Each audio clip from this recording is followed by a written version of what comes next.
Well, day 3 here in Puerto CALERO, Lanzarote Royal Cup. A little bit more breeze expected today. Top of the table, it's super close. It's tied between Prevezza and Platoon Aviation, and the circuit standing is getting ever closer. Say a little bit more breeze today. Vasco, we caught up with today Vasco Vascotto, the tactician on board Platoon Aviation. He's a great working relationship with Jordi Calafat. They're really on fire at the moment. This is what Vasco told us. So Vasco, things going well here. How do you feel about the race course? You seem confident, you seem to really know it. Yeah, we are very happy with this kind of shifty breeze. I think relationship aboard with Jordi, with Juan Villa is very good. So it's a relief for me to speak with them and try to choose which side to go, and that's very nice. And we are sailing well the boat, so it's good. And today a little more breeze. Let's see how it's going. Tell me what your approach is then in terms of it's very shifty. How do you work with Jordi? How much is it instinctive? Do you look at the numbers? We look at the numbers. We look where the next puff is coming. So let's say that before the start we have a clear which is our, let's say, mean, our neutral through wind direction, and we are working on that. We are working obviously on geometry because you want to stay inside the course in this shifty breeze, but sometimes you need to go to the next path, and next path is what we are looking for. You know, it's upwind, it's a little easier because you are going against the breeze, you see the path that are coming. Downwind, you are going the opposite direction, so it's difficult to sometimes to be in front and control the fleet that maybe can have some shift or more path. What's your, in terms of risk reward in that situation? How do you play it? Risk and reward. How much do you risk? You know, that's an interesting question. Obviously, it's also very important which kind of day you have. You know, it's not the same all the time. And it's not the same also if you are in a certain position after some races, or if you're in front or behind. So, but the reality is that in this shifty breeze, you need to sail your own race. That's very important. You need to understand that if you try to control, if you try to be conservative, sometimes it's just getting worse and worse. You need to take a decision. Every time that you are not taking a decision, somebody else is taking the decision for you on the other boats, and you are behind. Tell me about the relationship with Jordi. Does that get better all the time, or how does it evolve? How does it change? No, it's getting worse all the time. It's getting worse. But that's down to you. I tell you one thing. Okay, yesterday morning I arrived here the container, and I say, you know what? It start working very early here, and I arrive 20 minutes later. I said, hey Jordi, I came here 20 minutes later so I don't break your balls. And he said, not enough. So this is our relationship. But just tell us then, what's he doing in advance then? You say he's doing his homework, he's preparing. Obviously, well, it's a long discussion together. We try to before the race we are trying to speak a lot, just to grow up our confidence. You know, it's I feel a little more breeze on the left. Yeah, I'm not sure. Are you sure? Let me see. Yes. Okay. Yes. So this is the kind of conversation that we have. So just to make our choice a little more clear in advance, you know, that's what we are looking for. Try to figure out what can be the game, and this is how it's working, how we are working together. The nice thing is that I had a huge respect of Jordi. So what's he got in terms of looking at the breeze, or what's his biggest asset? He has a good eyes, he has a good experience, you know. That's he is the kind of strategy that you always want to have on board, you know. And what I really like, what we are very similar, is not political at all, you know. If he disagree. And as I always say, is politics is inversion proportional of speed. More you are politician, slower goes the boat. So that's what I like with Jordi. We are straight. If you have to fight, we fight. But at the end, we have often the same view. What about Juan Villa? He's a big part of the mix. Juan Villa is like the pills to calm down. You know, you have one of those guys that has experience, and you know, you are nervous. Okay, what do you think? Yes, relax. So it's like this kind of pills, you know. Tranquilizer. Yeah, the tranquilizer. That's very good. He has the experience as well. Yeah, it's amazing. I mean, it's difficult to find somebody that has more experience than Juan Villa. Is another. Again, I feel that it's a luxury to say with these guys. For me, it's a privilege, and when I'm in trouble, I know that these guys will solve the problem for me. And you feel confident here. You've won here before. I'm becoming older. I don't remember. That's all. What about today? What's going to happen today in terms of the breeze? It looks a little more breeze than yesterday. It looks 15, 16 knots possibly. Will be shifty again. It's another kind of day that you need to take decision. You need to go with the confidence in the water, and we know that we will not be in front all the time, and so we need to understand that there are more points when you are behind than when you are in front. So we need to fight, especially if you are behind. Little thing yesterday, I mean, you were over the start line, you were back to 5th by the top mark. It was a penalty. I was listening yesterday night. I cannot sleep, and I was listening your Try to get to sleep. Yeah, your comment for the regattas. No, but it's useful. And the reality that it's not that we tuck and we didn't get the mark. It was a penalty there. We tuck a little too closer to I don't remember. I think that was Crioula. Yeah, Crioula. This morning I spoke with the umpire. Was one of those that is not red, is not green, is something like brown, brown flag. And I don't go into the detail, but was a really brown.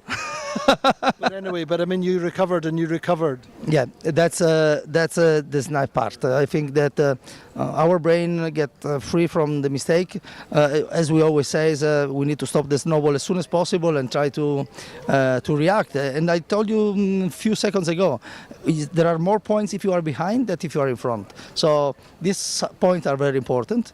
If you are fighting when you are second or third, how many points you can gain? 1 or 2. But if you are 12, there are plenty of points in front. Obviously, you're great friends with Keiko. Do you have a little bit of a rivalry at the moment, or do you speak? What's the dynamic on shore? I don't speak with Keiko at all. No, no. I mean, it's a friendly rivalry, isn't it? No, it's obviously it's a friendly. But I mean, there are plenty of friends here, and a huge respect with all the other teams. That's the reality. And Keiko in this condition is really good, and I think that we are really lucky that he lost 20 points in 2 regattas in this event.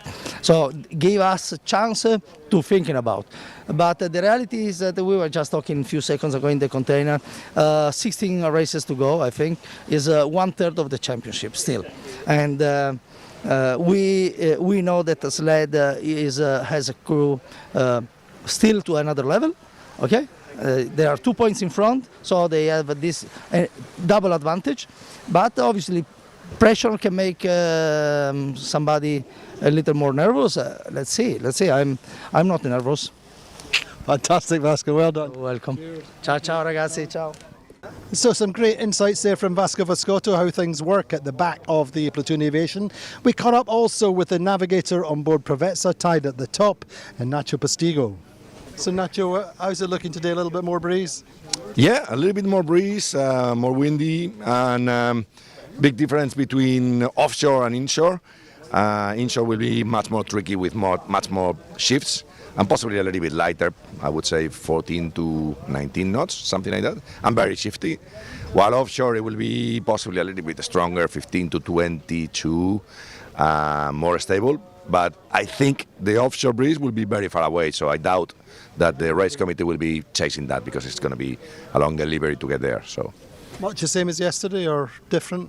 Windy air, on the windier side of yesterday, if you want. And possibly not as shifty as yesterday, possibly, hopefully. Everything's going well in the Provezza, though? So far, so good. But we still have some days to ruin it. To improve. To improve it, sorry. So we'll see. If we keep doing good starts as we are doing and good speed out of the line, we could have some chances. It's interesting to see that if you look at the kind of podium battles, you've got Platoon Aviation going well, Sled struggling. You've got Paprec going quite well, and correspondingly Vitamina not going so well. Is there any rhyme or reason, any pattern for that? No, I don't think so. I think the level of the fleet is so high that if the humans on board are not having a good week, it shows in the performance. It's just like that. And so that's Nacho Postigo. Let's look at yesterday's highlights.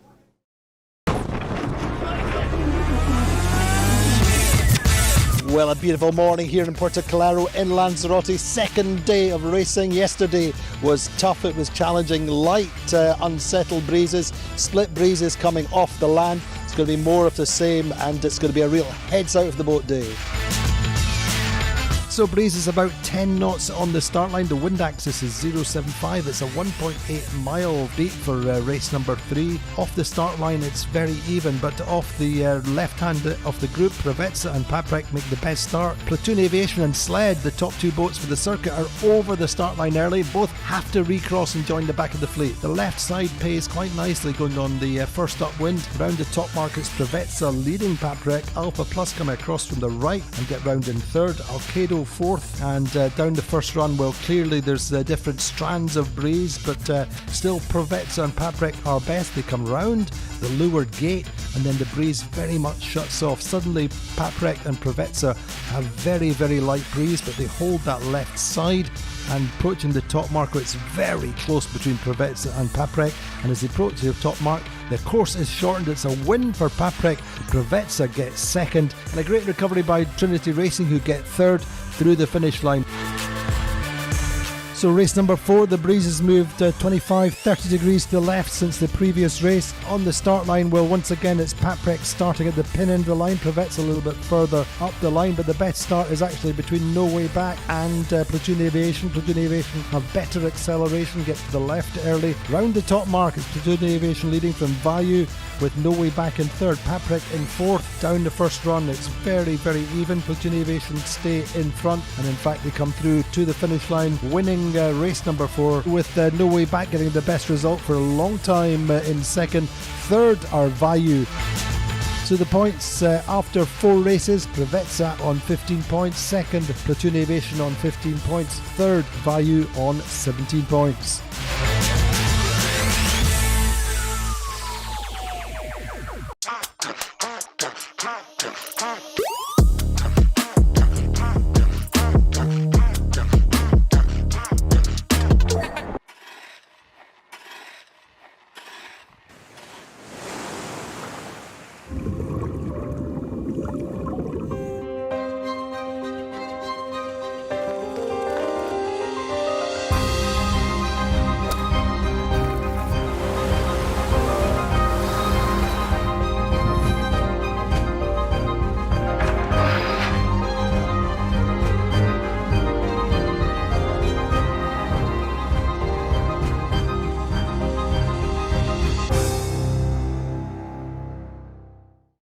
At Palm Beach Motor Yachts, we build for those who lead.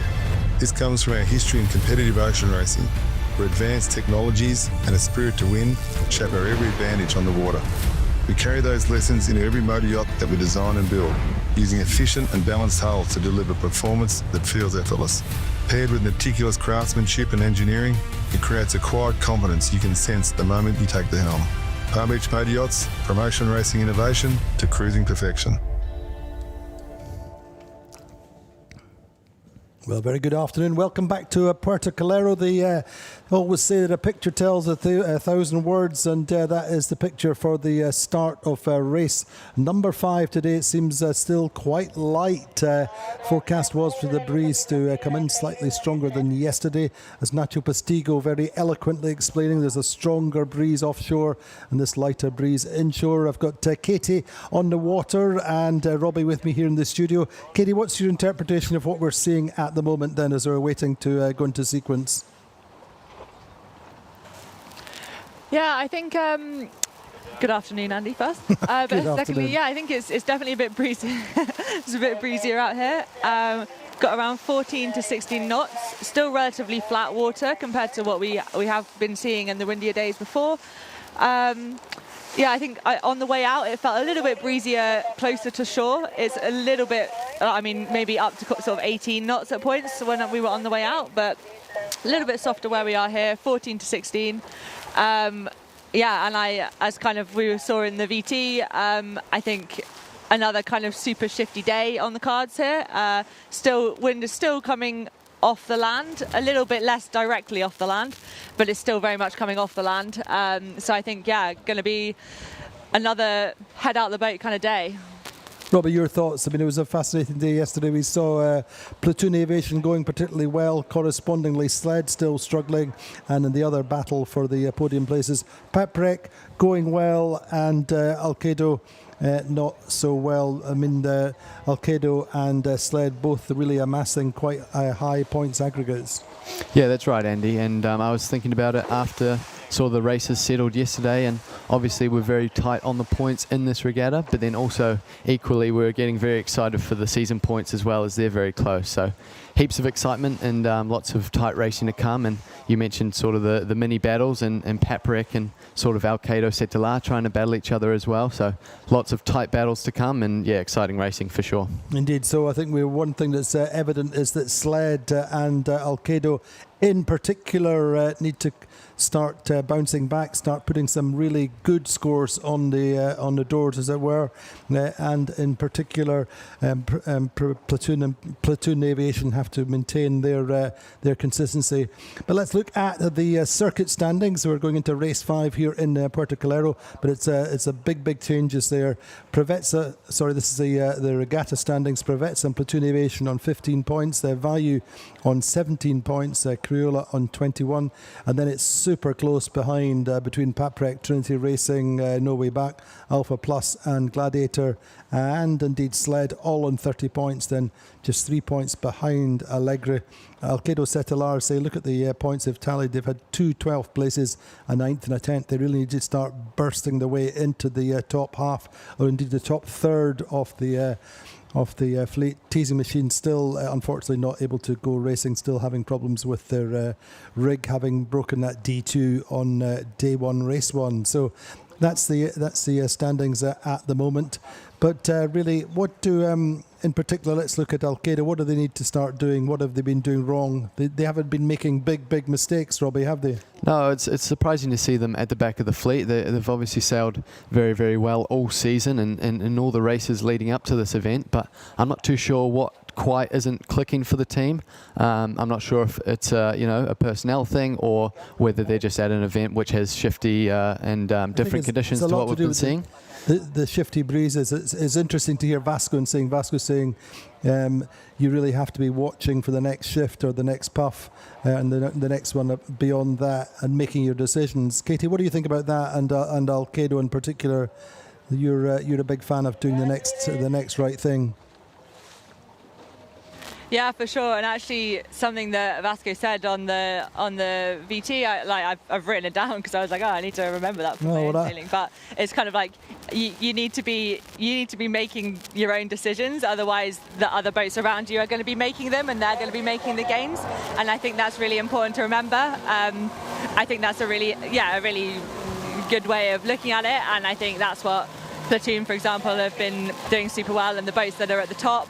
And I think maybe Alkedo just getting a little bit stuck in traffic and a little bit unable to kind of really make their own decisions, and really unable to kind of capitalise on those. It is a really tricky race course, and there is the margins kind of between gains and losses are so small that if you miss one, it's really hard to kind of get back in phase, and then everyone around you just kind of can sail around you, and it's super tricky.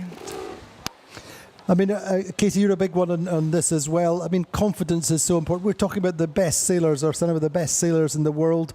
But on one hand, you have Vasco and Jordi in particular, have won here many times before. They've sailed here many times before, and their confidence is a high. But equally, when you end up with your tail between your legs, as it were, and you just feel like you can't get out of your own way. I think that's the case with some of the teams at the moment. They just need to turn that round.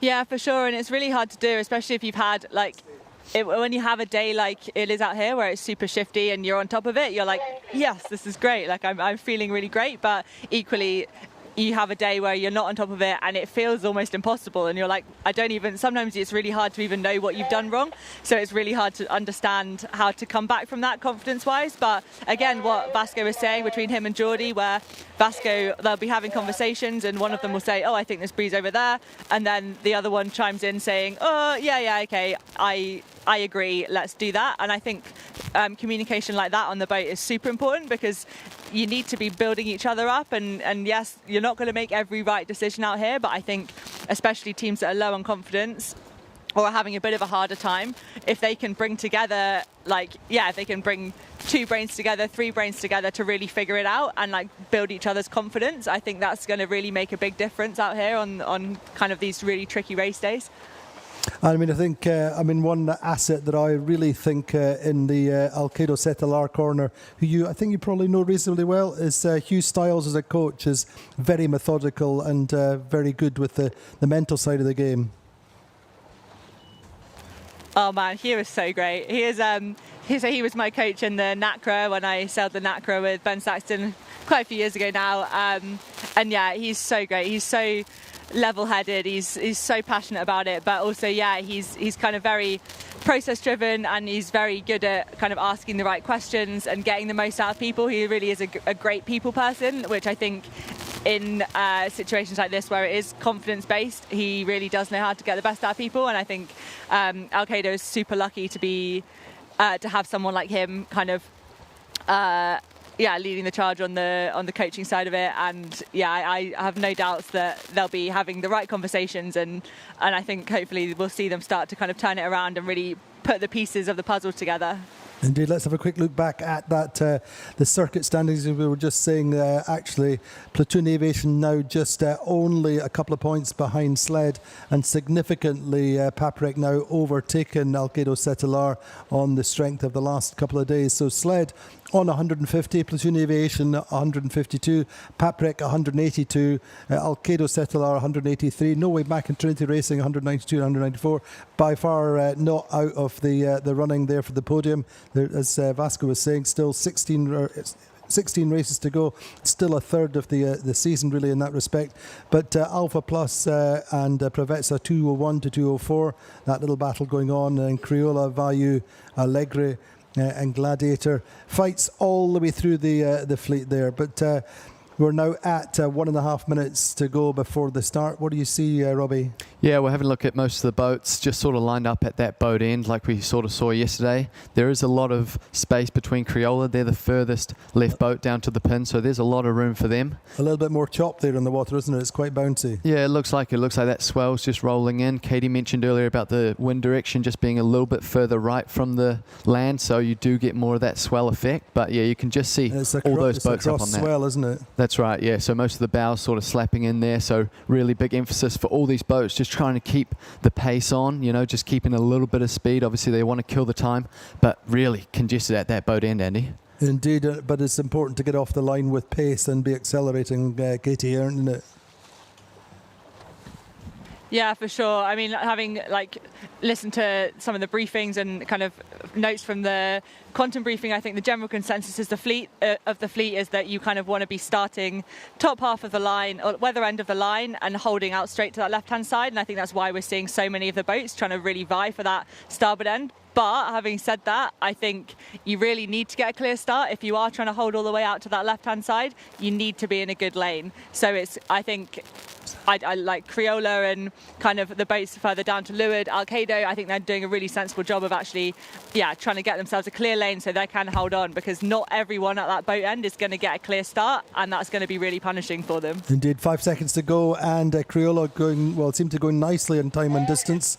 Alkedo Setelar actually got the best start for a while. One boat there at the windward end of the line, I think. That was Vayu there, Andy. Vayu having to slow down and didn't quite see what was happening there. But Trinity tack off early. Good start really from Allegra there. Punching out early, bows in front of Alkedo. So Alkedo a little bit in trouble for the meantime, although they have got loads of space to bear off into or to drive off into.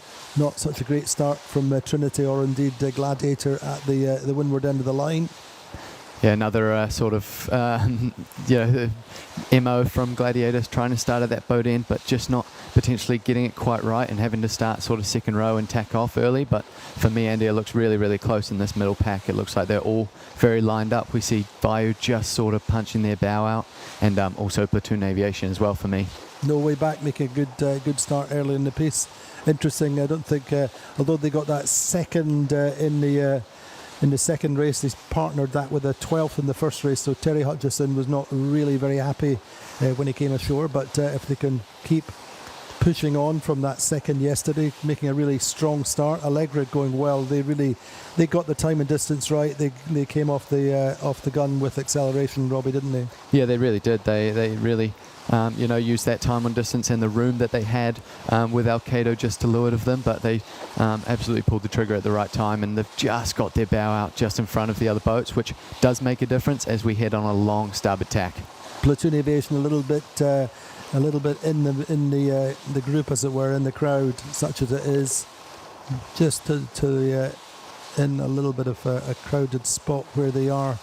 And particularly with Allegri below them and Privezza below them, not really able to impose themselves as the way they would want to at the moment. But we've seen them recover from there. Their main rival Sled at the moment are just beside them in 7th. Yeah, so super close. We always talk about how important it is to have a lane off the start line. Obviously, you want to be as good with the time on distance, but then the space you have around you, because it makes a whole lot of difference going into the rest of the race, right? That's right. And if you're having to fight private battles such as it is just now between Platoon Aviation and Vayu Platoon, trying to rise up and squeeze up to the Vayu, who at the same time, as Robbie said, trying to drive into this cross swell. That's a little choppy, nasty sea. It's not helping you in terms of raw boat speed, trying to burn away from the boat to leeward. Yeah, I was speaking to Nick Heiner, who's the new strategist on board Team Privezza, and he was just sort of mentioning their setup for the boat. They set the boats up for that start, and the all-important lineup that they do off the start. He deems that as priority one, to get off the start in a clear lane, and then they sort of figure out the shifty stuff at the top end. So all these boats would be just setting up for that bottom edge of the course and then playing it as it comes. But certainly they've done a good job so far in that second position in their early standings, just after the start of race number 5. This is, of course, theoretical midpoint of the regatta. No Way Back, just I think not quite able to hold the pace that they need for the moment. But Sled in a reasonable position. I do like where Allegri and Privezza are at the moment, though, Katie. Yeah, I completely agree. I think Allegri and Privezza looking strong, and kind of look to me like they're getting stronger and stronger as they're going up. It looks like No Way Back, as you say, just doesn't quite have the speed, or they've not quite managing to kind of keep their bow punched out. And I think Crioula underneath as well. I thought it was a good strategy off the line, but it looks to me like their mode is a little bit low, and they've just given away slightly too much gauge to the boats above. It does mean, however, they can tack out, so they can tack and duck the fleet, but I think Criola's going to be pretty pinned out here, and hoping that everyone doesn't kind of go all the way to the ley line so they're not over ley. But I think at the moment, Allegri, Alkedo and Privezza are looking the strongest 3 for me. Thanks, Katie. I've been talking about pinned out. Actually, Platoon Aviation are in a tough position just now, Robbie. They're pinned out by No Way Back to weather with, I think, it's Vayu to leeward, isn't it? Yeah, exactly. And even Sled just to windward of No Way Back. So it's hard to sort of see where the depth perception on how they sort of are, but I think Sled's got the one that they're locking, I guess, the rest of the fleet out to this left-hand side. So they sort of get to dictate terms. If they're happy to stay on that board, they sort of lock everyone else, but they also get the time to choose to the time to tack. Indeed, but I think at the moment the battles to get to the left, Katie, such as it is. Yeah, it certainly seems like it, and I think that's been kind of a bit of a theme of the week. Like, even though it has been super shifty at the top, this left-hand side has been favouring, and I think the water out here is potentially a little bit flatter on this side, and I think there potentially is a bit more breeze at the moment, and you get a bit of that wind bend, but left-hand side definitely seems to be the safer side to go, and then you kind of potentially play a few more of the shifts as you get up further up the race course, further as you're going back towards the middle, if and when they come. So on board or overhead, bird's eye view of the Preveza, just watching there with Colli Parada there, just keeping an eye out round the fleet with John Cutler there on the helm. John giving his view. I think Colli getting a little bit aggravated by having a buzzing a buzzing drone overhead. There's a little bit of history there I won't repeat, but looking like now No Way Back starting to wind things up a little bit better. Yeah, it looks like they've got some good wheels as it stands now. So they've, they've sort of broken off a bit of separation. You see Platoon just down to leeward of them, and then they've got that one boat sled just above them. So they're able to sail a bit more of their mode. They've got a bit more range to play with, and they're doing really nice. It looks like they've got good wheels. Unfortunately, then Allegri electing to tack off early. What's your thoughts there, Katie? They just weren't able to hold their lane, or what? They're taking quite a number of sterns considering they were in a good position. Yeah, I'm kind of wondering if they maybe just didn't want to get quite that far out to that ley line and wanted to lead the pack back in. I think I don't think it's a bad move if everyone's going out super close to the ley line. If you can tack back, maybe take some sterns. If it is a close duck, you're probably going to be in front again anyway, because they are the boat that you're ducking has got 2 more tacks to do to your 1 tack, if that makes sense. So close ducks are never actually really as much of a loss as it feels like they are in the moment. So actually I think from them taking a couple of sterns and maybe getting back towards that middle of the fleet, I would definitely have been kind of a conscious decision. It didn't look like, exactly. It didn't look like their lane was compromised. It looked like a tactical decision, kind of thinking 2 steps ahead to the next win. Indeed, watching then as Alkedo Setelar set up and go as well. They're in 7th for the moment. Paprec struggling. They did not get the start they needed, Robbie, did they? No, they didn't. Just on the back foot off that line, they were just sort of in the pocket of Platoon, and they just had to ride that wave out because it was such a right shift. And then equally, I think they're potentially just below Alpha Plus there. So, yeah, tough break for them, and it was just came down to that start line and not having a lane.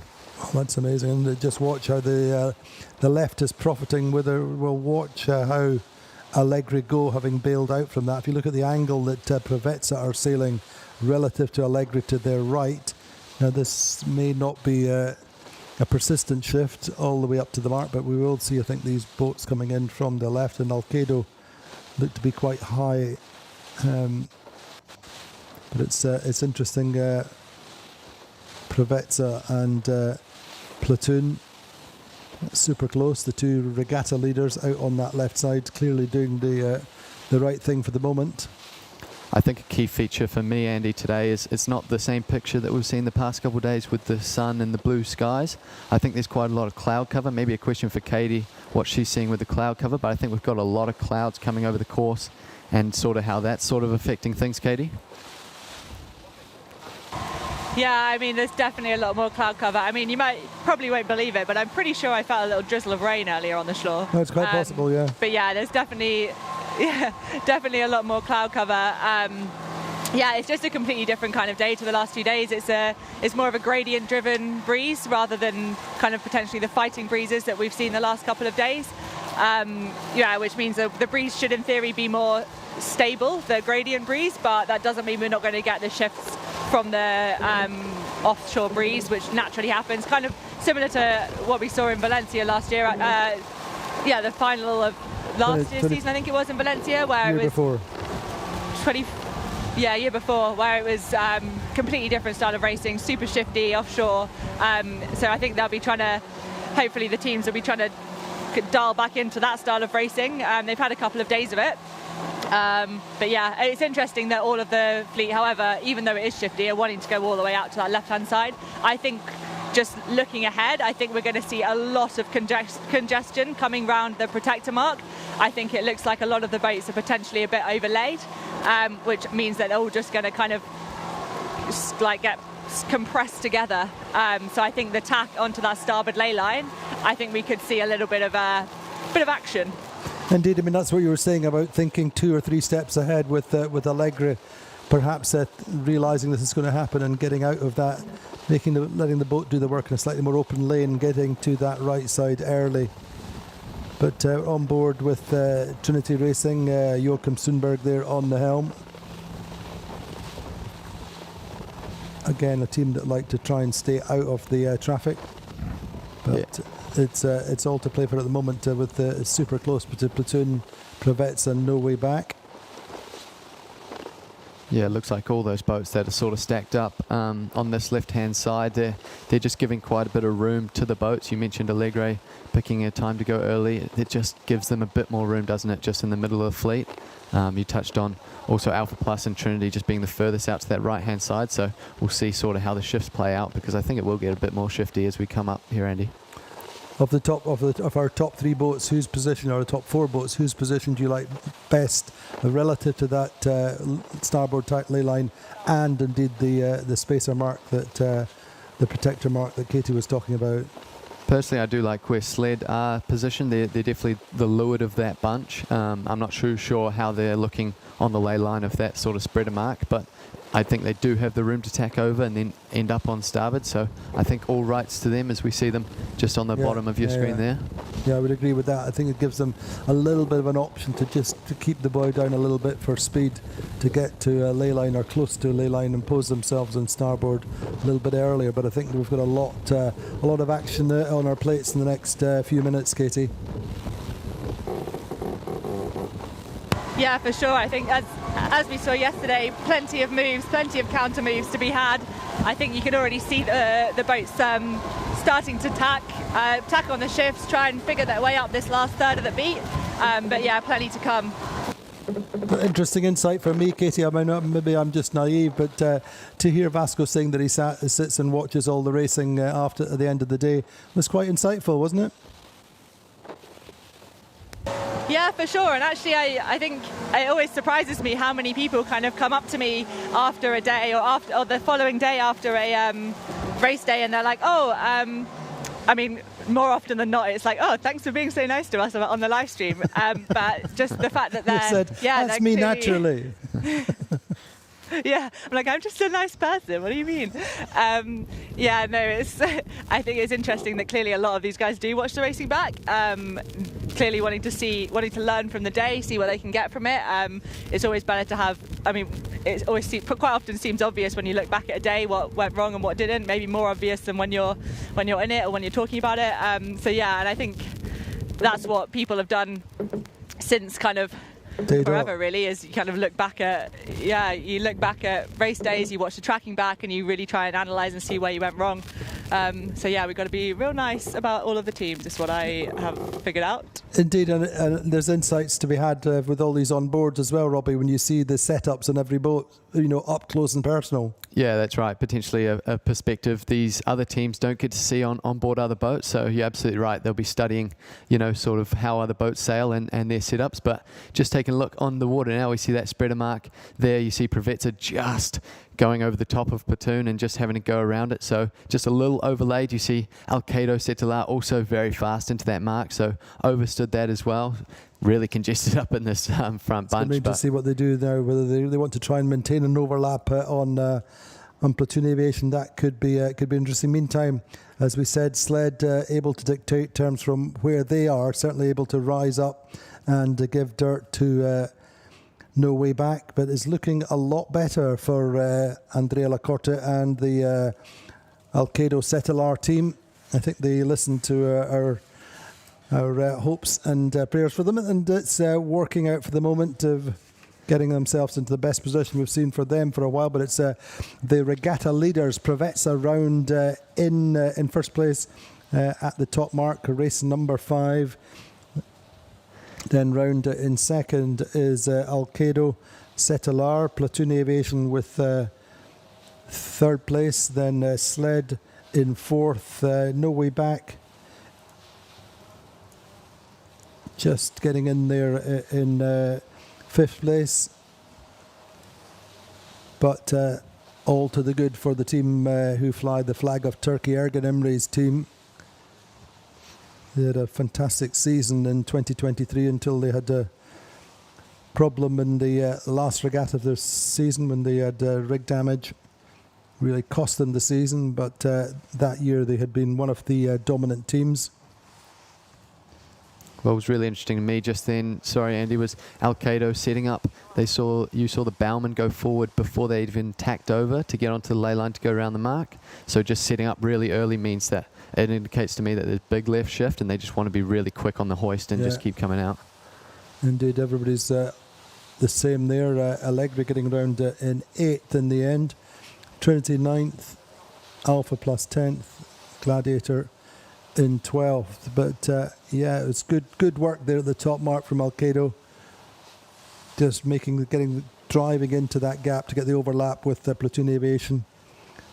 But let's see how this run plays out. Only Alpha Plus and No Way Back jiving off early, Katie.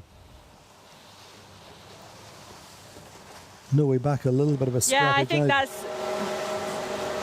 I think they were just in so much congestion. I think they probably just wanted to kind of keep clear. It's really hard when you're engaging with so many boats around you. It's really hard to kind of race your own race, and it's really hard to choose your own mode. So I think they're probably just wanting a bit of clear wind to be able to kind of breathe a little bit and sail the boat how they want to sail. I think, as you were saying, just going back to that windward mark, Alkedo did such a nice job of that windward mark, and I think those are situations where communication on board is so important, because they were coming in hot to that protector mark, overlay. They had a boat right in front of them, a boat right below, and they really had to be incredibly precise with what they were doing, and they executed it very well. And I think just keeping the communication, you can see that the communication was probably quite good, because they were able to execute those maneuvers. It didn't look too scrappy. It kind of looked like an attacking move that was intentional and that they had it under control. So I think they did a really good job there, and it could have gone a lot worse. And part of that communication is the communication with Andrea Lacorte, who needs to know exactly what he's doing and what the team require of him in terms of bearing off and driving into that gap, as I say. But they are a team who have done a lot of training pre-season every year, I think, and they're very, again, maybe a little bit of credit to the coach there, making the training functional and profitable. But Platoon Aviation going quite nicely for the moment. There's the projected standings if positions in this race stayed the same through into the finish. It would be Preveza on 16, Platoon Aviation on 18, Vayu 23, 32 for No Way Back. But that's interesting, isn't it? Both of you, Preveza would have twice or half the points that No Way Back have got at the midpoint of the regatta. That's pretty good. As they always say, 4 or 5 points per race. Race 5 to a 16-point average is pretty good, Robbie, isn't it? Yeah, absolutely. We've seen a lot of teams get big scores in their scorecard thus far. So these teams that have kept it sort of low and under that sort of 5 position mark, like you mentioned, Andy, has definitely been a credit to them. And the disparity between these numbers are crazy just at the halfway point of this regatta. It is, of course, a big fleet, Katie, isn't it? 12, 13 boats. It's so much strength and depth. It's easy to end up dropping into some big numbers, isn't it, Katie? It is so easy, and I mean, as we've kind of seen on the overall standings as well, no amount of points gap is safe. You can lose, when you lose potentially 12, 13 points or however many in a single race, it all just kind of evaporates so quickly. And I think what makes a real difference is teams being able to turn kind of the 10th, 9th positions into a 5th or a 6th. Like those kind of transitions, we see a lot of the teams being able to do it. Like Sled did it yesterday really nicely.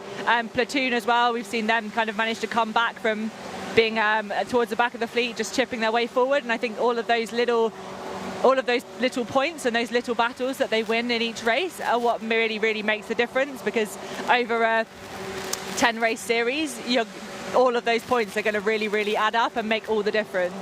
Robbie, it's about the tiny details, isn't it? We talk about a metre here and a metre there, but when you consider, that Allegri were, one of our contenders coming up that beat, and even coming into the top mark and down there, they're back in 12th again. It's just these small losses get magnified so much. Yeah, they do, and I think it's just a snowball sort of compound effect. If one thing goes wrong, just a little thing, then it sort of leads on to other things. So, no, it is absolutely metre for metre in this sort of, the most high-performing fleet that we have in the Monohull circuit. So, take anything and sort of lose anything is the game, really. It is indeed, but Preveza, Katie, really Very, very impressive, this regatta so far. Sailing with confidence, got speed, and starting well. I mean, not starting brilliantly, just starting well. As Collie said yesterday, it's a start that they can work from rather than chasing the fleet or chasing the top half of the fleet. Yeah, they've really kind of stepped it up a notch here. They seem, I mean, they've kind of got to a point in this regatta where it's like, what you have confidence watching them as well, if that makes sense. Like, I'm watching them and I'm like, oh, Preveta's up there, okay. I have confidence that they're going to be able to kind of stay towards the front of the fleet. And I think that's a reflection of how well they're sailing in these really tricky conditions. And I think with the starting, I think they have exactly the right strategy. I think you don't necessarily, in these conditions, wanting to you don't need to be winning an end, you don't need to be doing anything crazy, you just need to be getting off the line clean to be able to give yourself options to then make your own decisions. And I think they've done a really good job of that, and I think that's a really solid strategy to have on a day like today where it's really tricky, shifty racing. Indeed, and obviously Nick Heiner stepping in is, it's not a catalyst for jumping up into the top positions, but I think possibly bringing in a different element, different viewpoint, Robbie. Yeah, always, fresh eyes, fresh faces is never a bad thing, I don't think. I mean, Nick's obviously a very well-experienced sailor himself. But he apparently sailed here a lot in the fin in the early days.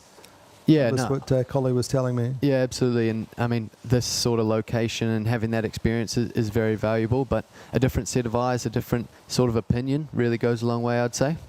Indeed, but it's working for them just now. Alkedo in second, 100 metres behind, and about 90 metres back are Platoon Aviation, platoon just ahead of Sled. But once again, we're seeing this kind of streaky, puffy, little gusty breezes rolling down the course, slightly different angle to what we've seen in terms of the orientation of the course, but it's really about using that pressure, Robbie, isn't it? Yeah, it's also nice to see a difference in pressure as well. You know, we obviously saw these past 2 days have been a little bit lighter, so it's nice to sort of see these teams in a bit more pressure, isn't it? And just sort of change up the game for these teams, give them something else to think about, you know, their sail setup, their configuration. So it all comes into the regatta, and it's the team that can do the best to sort of manage it. And, you know, we mentioned Preveta, they're doing a good job at the moment.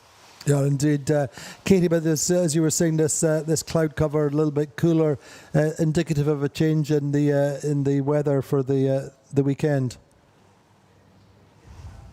Yeah, I think so. I think this is a bit of a, as you say, a bit of a change. I think we're going to see a lot more gradient breezes, much stronger breezes, and yeah, a little bit less heat, which isn't a bad thing because it's pretty hot over here.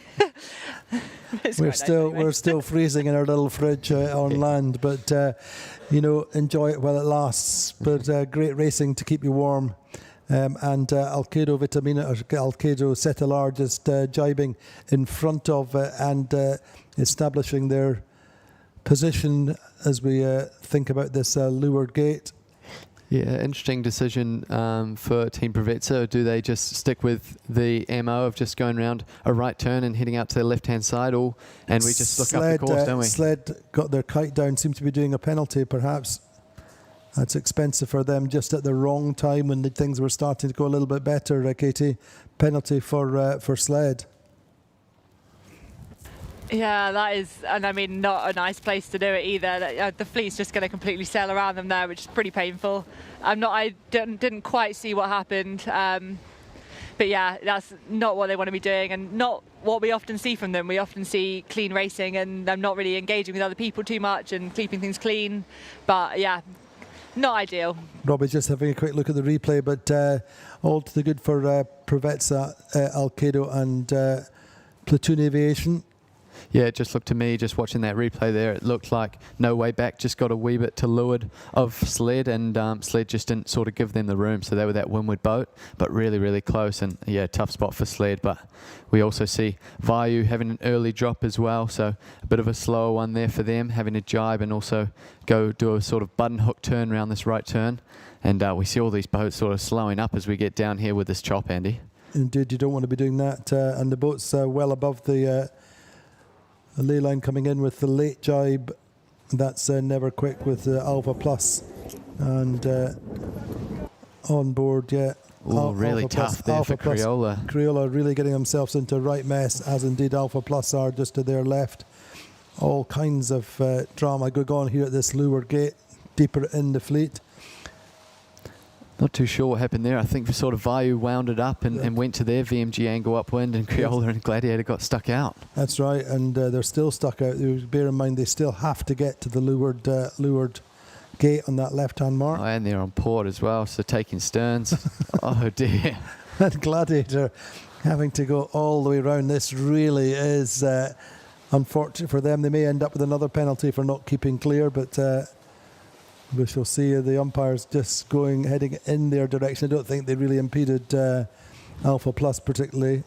And interesting, Crioula just going past that mark as well. Happy to just sail the entire length of the gate to go to the other end. So, yeah, drama at this bottom mark with the other boats going upwind. Indeed, and Sled's penalty not as terrible, considering these boats have had to really drop themselves out of any hopes of getting further up the fleet. However, no such problems for Ergen Imre's Turkish team, Preveza. Big, comfortable lead over Alkedo, just leading the fleet out to the left side upwind.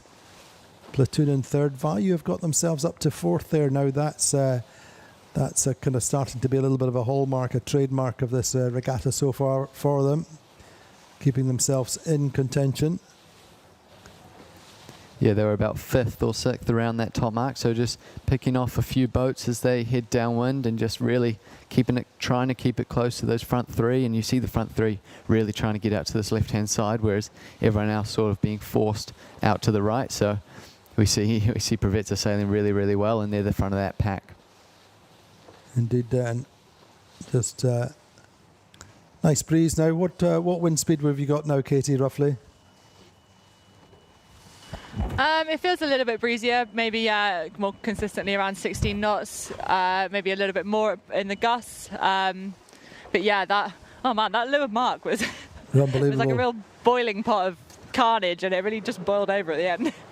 I've not seen anyone have to get pinned out by an upwind boat on the downwind mark in this fleet before, so that was costly.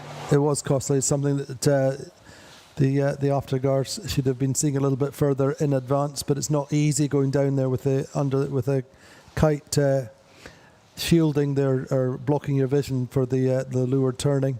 However, they're both got some work to do. They're over 200 metres behind in 11th and 12th. They'll have their own battle for 11th and 12th. But the pattern are looking very similar up this second beat. Preveza able to just keep a loose cover on Alkedo and Platoon. Any options for Platoon there, Robbie, or do you think they'll just keep it tight? Yeah, I think they'll hang in there. I mean, we see they've got a lot of breeze, so they should be able to sail VMG in quite a high mode. They've got the speed to do it, so I think if they've got a little bit of a lane, then they'll absolutely take it. I think just as I say that, they might have tacked off. So, but I mean, there's a great shot there, just showing you why the breeze splits. That big high hill at the back of the racecourse, upwind of the racecourse. So obviously that's going to affect the breeze, and you have to use the split breeze to best effect. And Alejandro Parada, brother of Guige, a very, very strong sailor in his own right. Sailed, used to sail a cadet with his brother originally. Sailed Snipes and sailed with Santi Lange, yes. and coached Santi to his Olympic gold in Rio. I was just going to say, during that tack there, Andy, you just see the force of the swell and the force of the chop. I mean, both these teams that just tack now on this left-hand side really got up and down with their bows and lost quite a bit of speed. So just really indicating that there is a bit of sea state and swell to play for out with these teams. Indeed. Anyway, I think we'll just see Preveza keeping Alkedo, the Italian boat, in check. Just keep a loose cover. And there we see Platoon Aviation much further out towards the middle of the course, Katie. Yeah, I think Platoon was potentially just not quite happy with their lane. Trying to create an opportunity potentially on the boats above. There's a bit of a gap to the boats behind, so they've got the opportunity to be a bit more attacking to Alkedo and Preveza, and I think by tacking off they just kind of create an opportunity to maybe make a gain. But yeah, Preveza in the lead, doing a really nice job of kind of covering that move and just making sure that Platoon doesn't get too much leverage out the other way. I think Platoon have done well to get the tack in before Alkedo as well. They've managed to kind of slightly leading their bow forward of Alkedo, going back across on port, which puts them in a really, really strong position. We've got Vayu in fourth. I mean, Vayu seem to be under the radar so often and then just pop up in the top 4, top 5 places. What have they got? What are they doing, Katie, that they were maybe missing? Yeah, I mean, this season they've been kind of really quite consistently towards the top of the fleet. I mean, I think there's been 2 regattas, isn't there? Or maybe 3 where they've been leading on the first day. And now it not just in the super light stuff, which is what they kind of were known for. Like the first day here was definitely by no means really, really light. Yeah. And I think they're just doing a really good job of just kind of chipping away. Then they don't seem to be making the massive mistakes that some of the other boats around are making. They just kind of almost like silent assassins. They're just kind of always there, just chipping away, and they seem to be really taking the opportunities when they come. Any thoughts there, Robbie? Yeah. I think they're sort of dispelling that rumour that they're only a light wind boat. I was just got a message actually from Nick Whitcraft, and so son of Tom on board, yeah. And he was just sort of mentioning that people do think they are a light wind boat, but they're sort of dispelling that, I think. I think they are to a point, but I think obviously what happens is they have time in the boat, they have confidence, they build their mechanical skills where their problems before were not very often, that's a little bit too critical, but their problems were mechanical, just on turning marks they would have little problems that would magnify, and now they're getting their processes much stronger and they have more confidence in each other. They've got a more settled team, and obviously I think probably Shane Elliott coming in as navigators making another element of positive difference. A navigator who's won regattas in the 52 Super Series and been on the podium with Phoenix before. So all credit to them, but in the meantime they've dropped from 4th to 6th. Yeah, just as we talk about them. No, I think it's evidence of just a team being together for a few seasons, right? Yeah. They just sort of iron out these things. I had the fortunate privilege of sailing with them in this circuit a couple of years ago, and it's a really nice team and really nice vibe. And I think it's just ironing out those things and just season after season getting a lot better. So. No, credit to the Vayu team especially, as we see them, up at the top of the fleet in this regatta. I think Don's been doing quite a bit of sailing with other teams, hasn't he, if I'm not wrong? Or yeah, and Dylan as well. Yeah, no, they've been doing a lot of sailing apart from this team, and very family vibe, like I mentioned. So they're all very close, and they all know each other really well. So full credit to them. But I think going and sailing with other teams gives you some insights into how to make small improvements here and there. Yeah, it's good to get more perspective. Definitely, I mean, different boats, different sort of things you need to prioritise, and I think these teams coming back to them. When we started talking about them, they're in 4th and they're now in 8th. So maybe wrap that one up. The curse of the commentators. But we could be getting more text from Nick in a second, I'm quite sure. Yeah. But in the meantime, the top 3 pretty settled, and the flip side of Vayu's drop, such as it is the elevation of Trinity Racing up to 4th, Katie. They seem to be getting things falling right for them now. Yeah, getting a little bit further to the left. I think this left-hand side is super strong. I think what caught a lot of the boats out on the first upwind was being overlay. I think if they'd all come back not overlay, then it would have been a bit of a different story on who rounded where. So I think learning from that, they're probably not wanting to make the same mistakes, knowing the left is strong but not wanting to go up there, and I think that's probably right. Where those gains have come from. Just being slightly further to the left is really powerful of the fleet anyway. But yeah, we'll have to see. Kind of they do kind of still look potentially slightly overlay anyway for the mark, so we'll see whether Vayu can kind of put the bow down over the top of Trinity and claim back that position. Yeah, I think that's quite possible, but it's interesting you just making that point for that first windward mark. There's only one definitive ley line into that protector mark, and if you're below it, then you're losing ground, and if you're above it, you're losing ground. So not everybody can be on that, and I think actually probably Sled did best at that point. But really, there you go. There's the standings. If positions stayed the same, then Preveza would move 2 points clear of Platoon Aviation. Platoon in second, Vayu in third. Paprec would be still in fourth, but there are 10 points now between Vayu and Paprec. So things starting to look good for the team from Thailand. Trinity Racing on 31, the same as Paprec. Crioula 32-35 for No Way Back. Alpha plus 39, 40 points for Sled in 9th place in this regatta. At the moment, Allegra Gladiator a little bit further behind, albeit Allegra and Sled on the same points. So then on board with Peter Hirima and the team on No Way Back. They are in 8th, just losing their way very slightly. It's that situation where you get into the traffic. It's very easy to get bounced about. Teams tacking on you, as we're going to watch now, as Paprec tack under the lee bow of No Way Back. Terry just unfortunately jumping back onto the blue book, onto Paprec at the point when Terry was about to explode. Anyway, there we go. He's not really, that's unfair to him, but he's certainly not happy with Paprec going into that position. He's now evaluating what they're going to do. Yeah, you mentioned they got caught up in the mix in the middle of the pack, and just looking at their track here, they've done a lot of tacks up this sort of second upwind beat. So, yeah, tough break for Terry and team. Indeed, if you're doing a lot of tacks, you have to be, if you're in phase with the shifts and making gains, that's okay. But if you end up out of phase, well, this is a really, really tough fleet. And there, as we said, actually, Katie, Vayu managing to do what you were saying, and I think put the bow down a little bit, or certainly managed to get ahead of Trinity. I think the drama we're talking about was just only to upset us as commentators.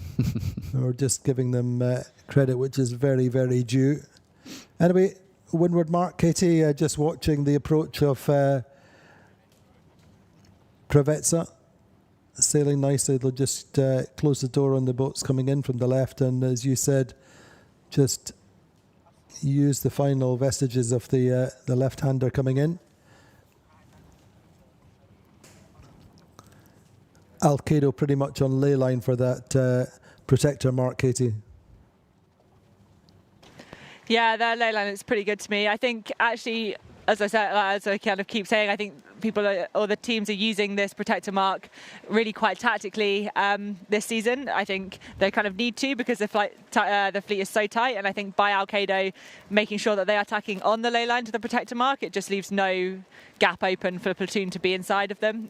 There is a bit of a gap back to them, but you still don't really want to take anything for granted.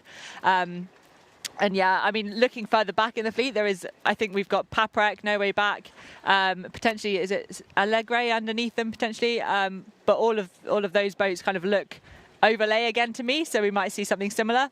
But yeah, here at the front of the fleet, we've got Preveza's just about to go round, followed by Alkedo, and then probably looks like Platoon should get in third place with a little bit of a gap back towards fourth.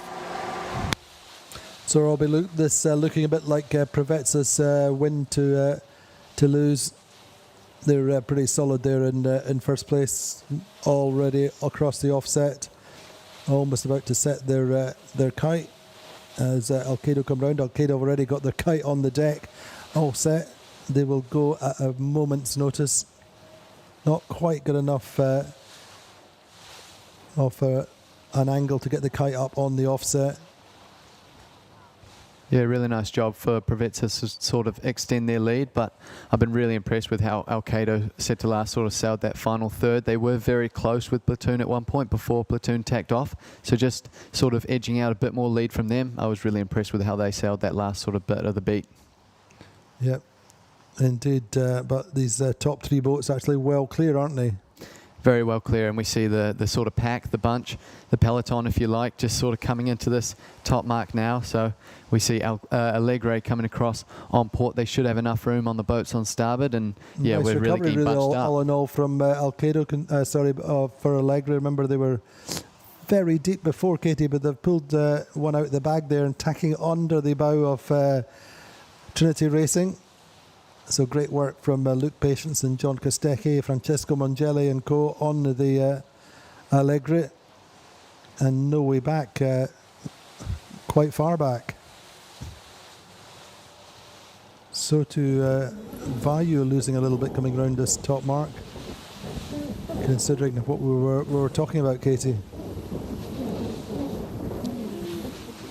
Yeah, for sure. And I mean, the boats are still super close together. There's still plenty to play for on this downwind, but the top kind of half of that, or even the top third of that upwind was super interesting, and it really looked like, I mean, Allegre coming in from that top left, it really showed how powerful that left-hand side is, and I wouldn't be surprised if in the next race, on the next upwind, we see the teams really fighting to get there, and I think that will completely probably change the starting strategy as well. So yeah, that's one to probably watch out for. And I guess that's because we're getting closer to the land and closer to the effect of that big lump of mountain to windward. Yeah, exactly. I think, I mean, on the way out there was a bit more breeze in here as well, but yeah, I think that we're kind of in prime spot, close enough to the shore where you do get that left-hand wind bend, and it potentially is a bit flatter in here as well. So it is kind of just, all the factors are there for it to be a left-hand racetrack. It's just amazing to see, the first three boats really punch out of that fleet. I mean, they just got the jump early, didn't they? And now they haven't really looked back.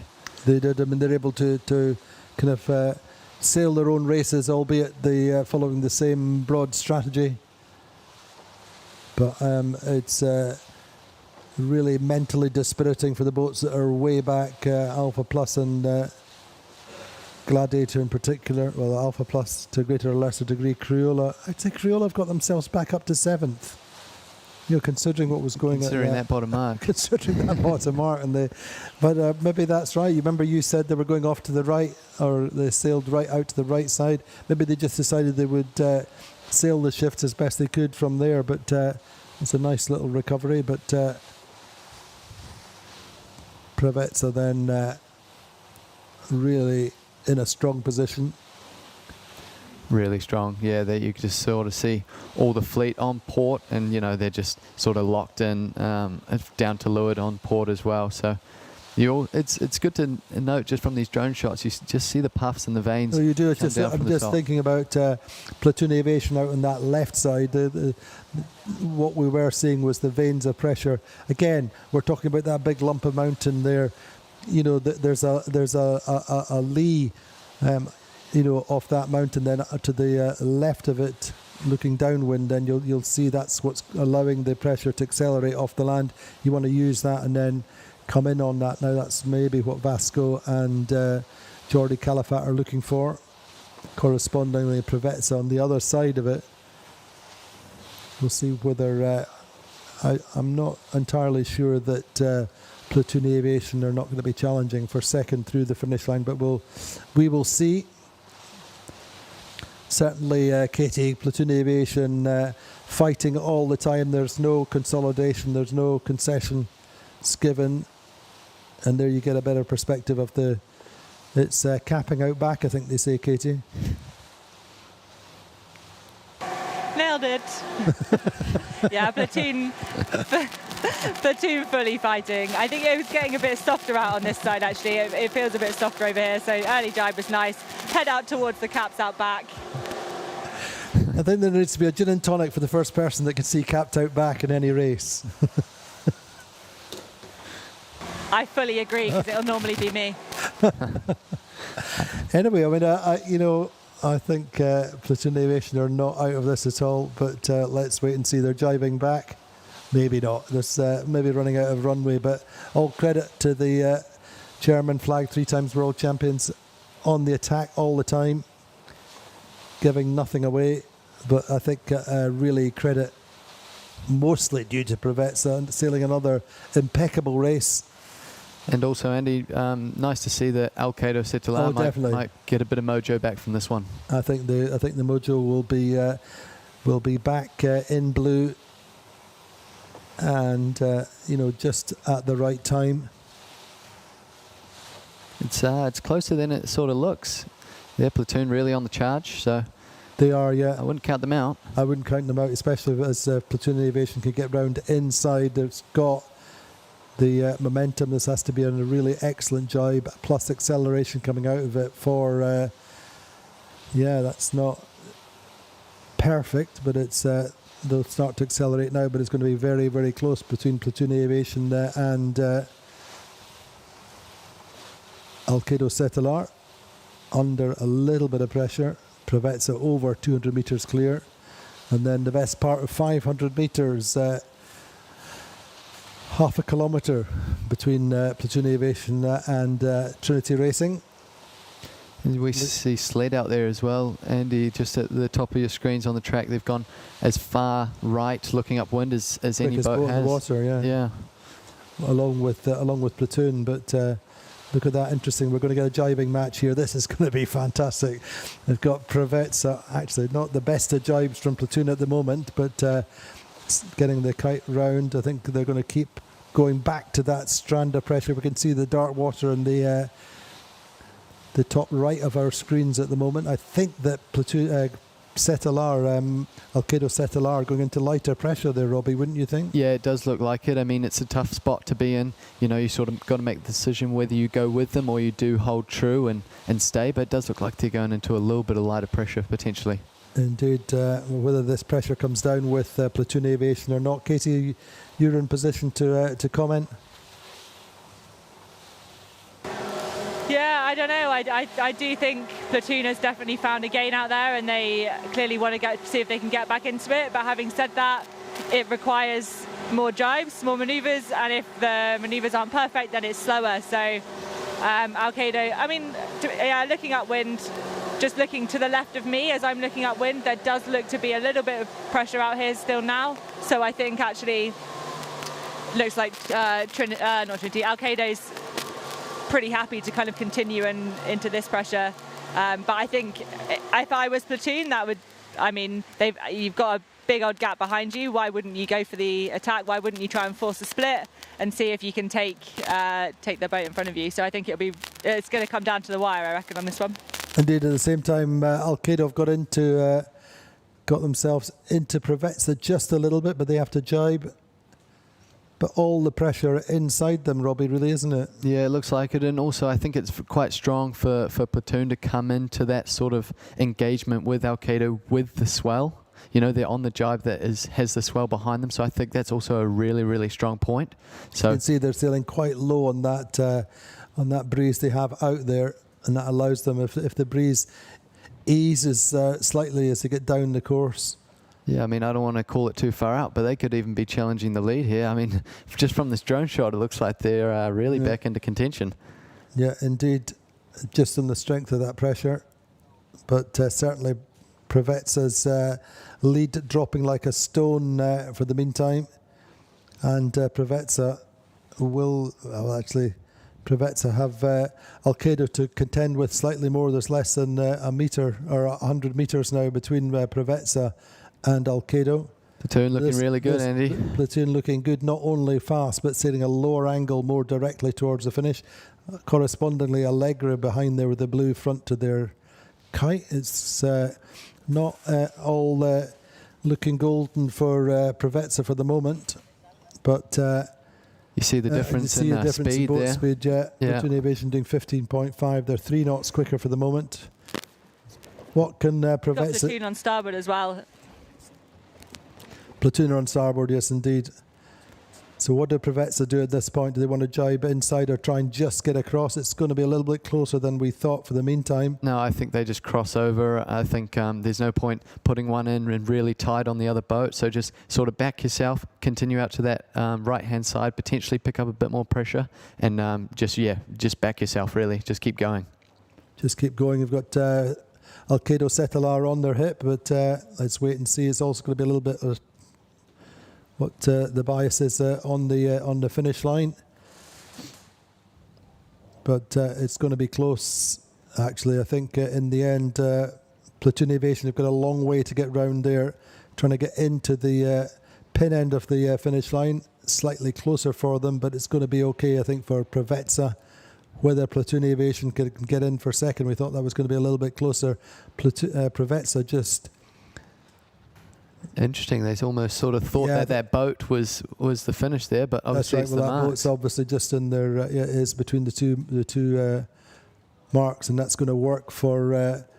So that was a close run thing for Preveza in the end. But Platoon Aviation getting in there, stealing second.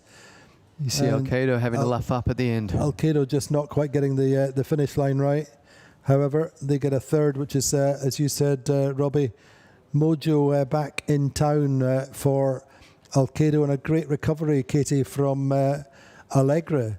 I mean, they were super deep at one point, I think down in 10th or 11th, and coming through to pull back into 4th, a long way ahead of Trinity. And this is, I think, Vayu just behind, isn't it, Robbie? No, that's Sled, actually. So they caught up a lot. They've caught up a lot as well. We saw them go out the far right-hand side, and they had about 5 knots boat speed difference, and they really made it up. So on the finish line, it's Preveza, Platoon, Alkedo. Very, very close for 6th. I think Trinity will just get there. Papri might have got there in front of them.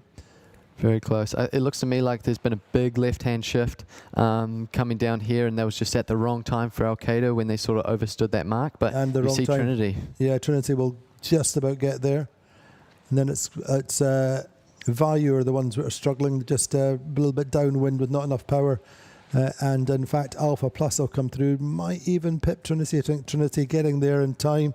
Then it's Alpha Plus. Then it's going to be Vayu. Vayu end up being one of the losers coming down this final run. Then it's Paprec. Then actually Gladiator in there. And Crioula over on the boat end of the line. And No Way Back losing out significantly. Wow. Look how many boats there are just in that one little space. I know, but that seems to be the way we're seeing it in race after race here in the 52 Super Series. It's not over till it's over, Katie, is it? It very much is not. That finish was carnage. I think I'm almost more stressed looking at what happens after the finish line, because I'm like, where do these boats go? They're all fighting to get through the finish line, but then what happens afterwards when you've got 6 boats there? But that was crazy. I think, as Robbie said, potentially a bit of a shift. The right-hand side, looking at wind, it seemed really strong on that downwind. Definitely brought the boats all a lot closer together. Impressive from Gladiator to make it back from. They were pretty far back at the lewards, and really tricky for No Way Back. You're going to be kind of pretty disheartened after that one, after having lost that many places on the finish line. And it's going to be, they're going to need to figure out how they can bounce back. Indeed, but all credit then to Preveza coming away with their win, just keeping their nerve at the end. And similarly, Platoon Aviation just pipping Alkedo Setelar on the finish line. That was about taking the opportunity as it presented itself, Robbie. Yeah, absolutely. And I think unfortunate for Alkedo, potentially thought that committee boat that was anchored out there was sort of the end of the finish line, which wasn't the case. Roys, yeah. We talked about them trying to get their mojo back. Obviously, getting just pipped at the line, it takes a little bit of that back, but I think they'd be overall happy with that race. Yeah, I mean, what did they do right? What did they get right this time, or as opposed to getting, what they were doing wrong before? No, I think they just got their noses in front to start the race, and just were sailing clean and willing to, put their boat in the right positions relative to the other ones off the start, and then just sort of gapped it off from there. We saw the top 3 really break away, and they were just, up there and fighting, and then that's the result that they get from it. Indeed, a great recovery from Allegra, Katie. When you talk about getting their mojo back, that will be a real boost to their confidence. So too Sled. Sled were pretty deep, and again, a team that never say die, never give up until the finish gun goes. So credit to both these teams for that recovery. Yeah, for sure. I mean, Allegre, we were barely even, we kind of were speaking about them at the start of that first up win, but after that we were kind of barely speaking about them, and then all of a sudden there they were again. Really impressive job. I think they kept it it looked like they just kind of kept it really simple and just kind of wanted to get out to the left-hand side, didn't overcomplicate it, found clean lanes, sailed fast, and they can take a lot of confidence from that. I mean, if they can, and same with Sled, if they can come back from kind of so deep in the fleet to get to further forward, they've clearly got the speed to do it, so they can take confidence from that. It's just getting themselves in the right positions. I mean, I think there's confidence and confidence, though, isn't there?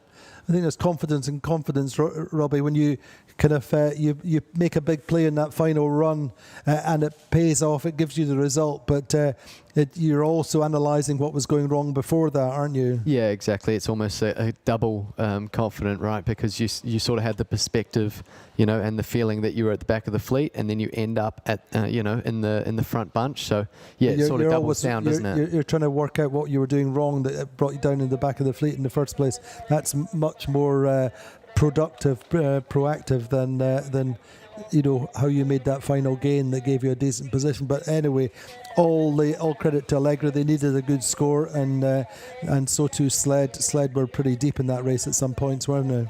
Yeah, they were. We even mentioned it when they had the projected points on the second upwind. They were, in 10th place or so. So having the points for this race coming into the finish, yeah, it gives you a little bit more of a boost knowing that you were at the back of the pack and you can work your way through, which obviously these guys can. Indeed, we're talking with Francesco Bruni last night after the race. He's saying, nothing changes. We carry on with the same processes. The boat's fast. We've got confidence in ourselves, and obviously that final run again. A team that are never shy of doing their own thing if they see the pressure working for them. It's great. It's interesting to see just all the time now these aerial shots from the drone. You really get how the breeze matches the topography at the back of the racecourse, isn't it? Yeah, absolutely. You sort of see the streaks of the breeze and then the undulation, I guess, of the topography. You're absolutely right. It really matches up. And I think the clouds, I don't know what it looks like for Katie, but the clouds might sort of be burning off a little bit more. That looks to be the case. Anyway, let's look at the regatta standings then. At one point, Preveza had 2 points on Platoon Aviation in that race. It's now down to just a single point. They were tied going into that race. Anyway, first and second today, looking good for the two Ps. Preveza in first place on 16 points. Second, Platoon Aviation, 17 points.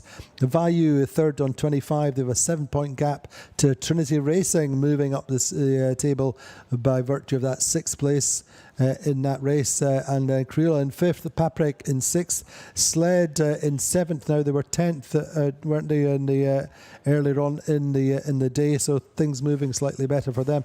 Bear in mind, of course, there's only 3 points or 4 points between 4th and indeed 9th, so really everything to play for. But there's Allegre then in 9th, no way back down in 10th, only in 39. But the top 3 boats, Robbie, starting to move clear.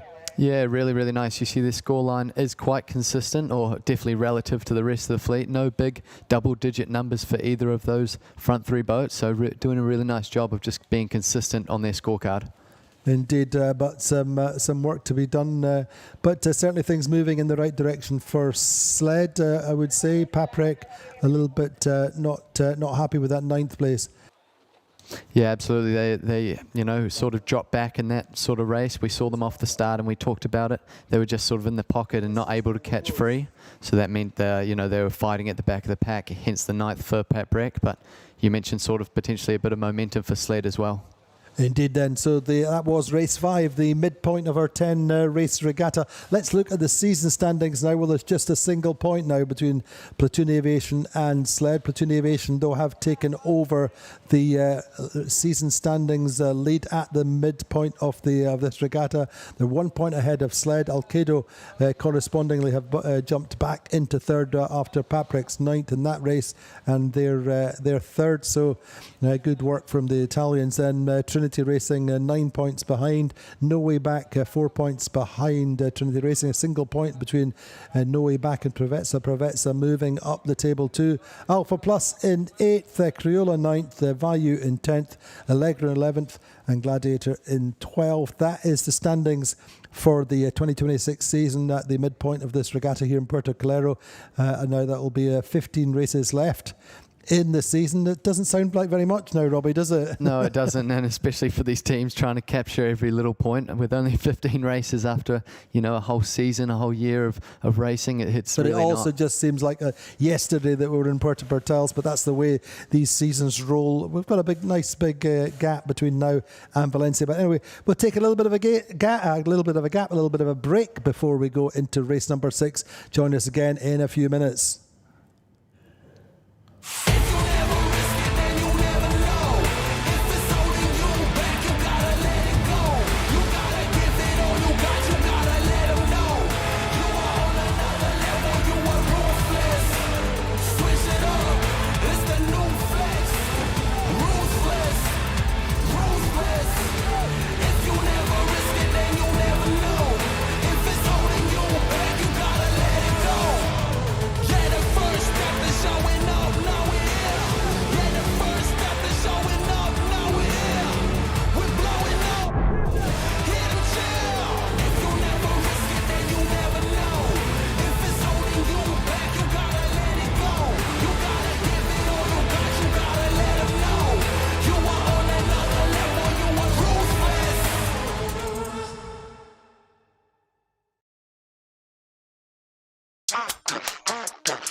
Palm Beach Motor Yachts, we build for those who lead. This comes from our history in competitive ocean racing, where advanced technologies and a spirit to win shape our every advantage on the water. We carry those lessons into every motor yacht that we design and build, using efficient and balanced hulls to deliver performance that feels effortless.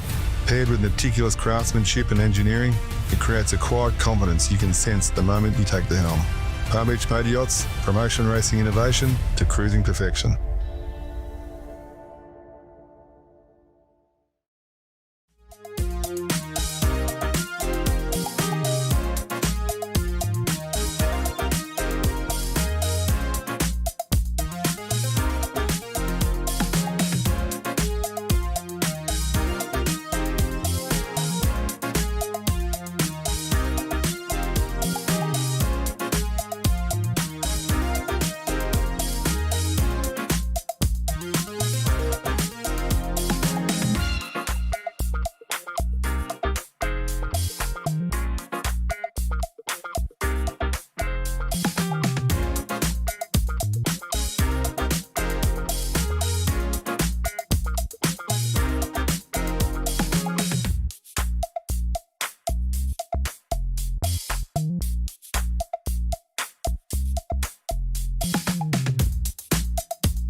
I play it safe, and you can see it. It's easy for me to show, but sometimes I'm really brave, and that just means that I'll try again tomorrow.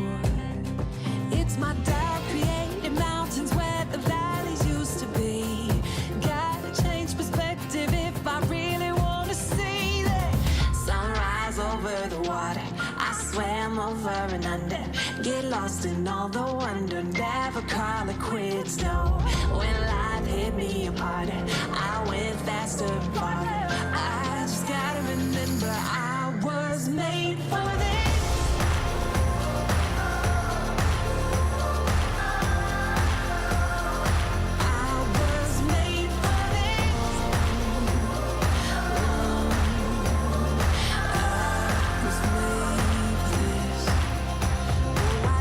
Among the waves, let them take me as far as they want to go.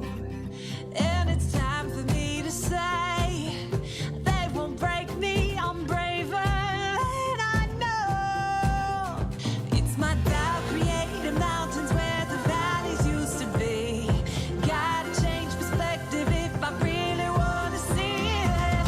Sunrise over the water, I swam over and under. Get lost in all the wonder, never call it quits, no. When life hit me apart, I went faster and farther. I just gotta remember I was made for this.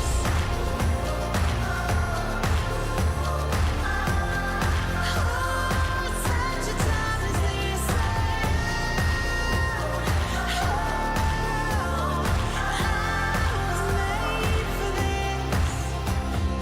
Without creating mountains where the valleys used to be,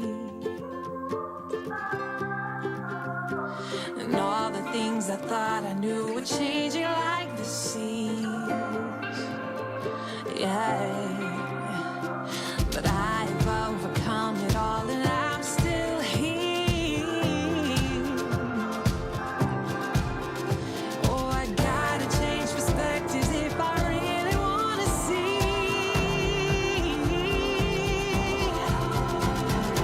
Sunrise over the water, I swam over and under. Get lost in all the wonder, never call it quits, no. When life hit me apart, I went faster and farther. I just gotta remember I was made for this.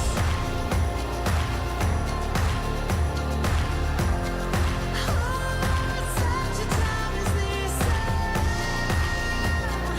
Oh, I was made for this.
me home, take me on a ride. I got a good feeling about the colors lighting up your eyes. Take me home, take me to the sky. I got a good feeling. Tell me the only thing you are is mine now. I got a good feeling. I got a good feeling. Good feeling. You wanna know is how to hold on to it every moment. Dive into it like my love is an ocean. It's overflowing. I swear it's golden. So good that I'm rolling. Baby, you make me crazy. I'm seeing roses. Baby, just maybe you save me. Oh, take me home, take me on a ride. I got a good feeling about the colors lighting up your eyes. Take me home, take me to the sky. I got a good feeling. Tell me the only thing you are is mine. Take me home, take me on a ride. I got a good feeling about the colors lighting up your eyes. Take me home, take me to the sky. I got a good feeling. Tell me the only thing you are is mine now. I got a good feeling. I got a good feeling. Good feeling. I got a good feeling. I got a good feeling. Good feeling. You wanna do is move with me. I'm seeing blue, yeah. In a disco-colored room, hearts are blooming. It's so consuming. Love what you're doing, so good that I'm doomed, yeah. Baby, you make me crazy. I'm seeing roses. Baby, just maybe you save me. Oh, take me home, take me on a ride. I got a good feeling about the colors lighting up your eyes. Take me home, take me to the sky. I got a good feeling. Tell me the only thing you are is mine now. I got a good feeling. I got a good feeling. Good feeling. I got a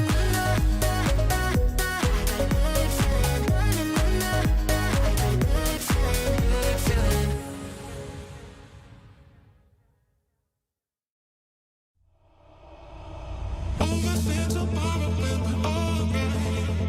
That's when we forget just who we are.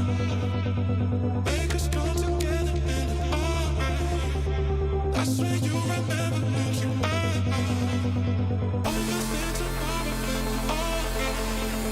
That's when we forget just who we are. Make us come together and it's alright. That's when you remember who you are. Overthink tomorrow and it's alright. That's when we forget just who we are. Make us come together and it's alright. That's when you remember who you are.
So welcome back to Puerto Calero in the island of Lanzarote. We've seen race 5 going straight into race 6, maybe looking like the breeze has picked up a little bit. That was the forecast.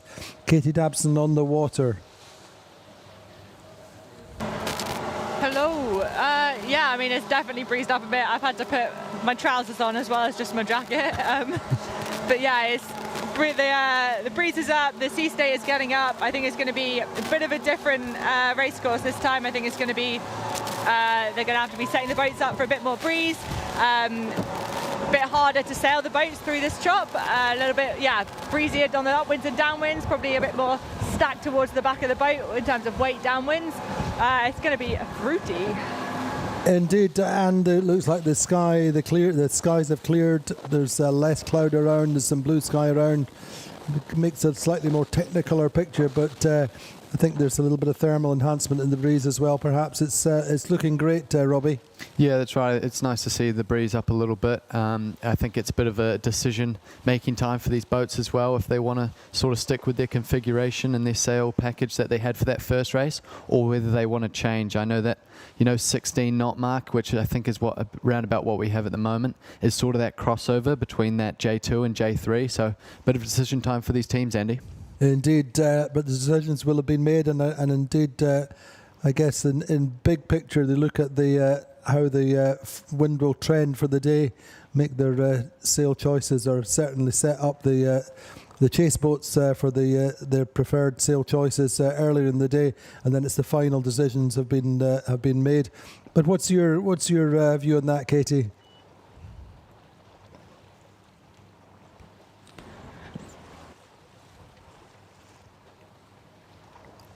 Sorry, 2 seconds. Could you just repeat the question?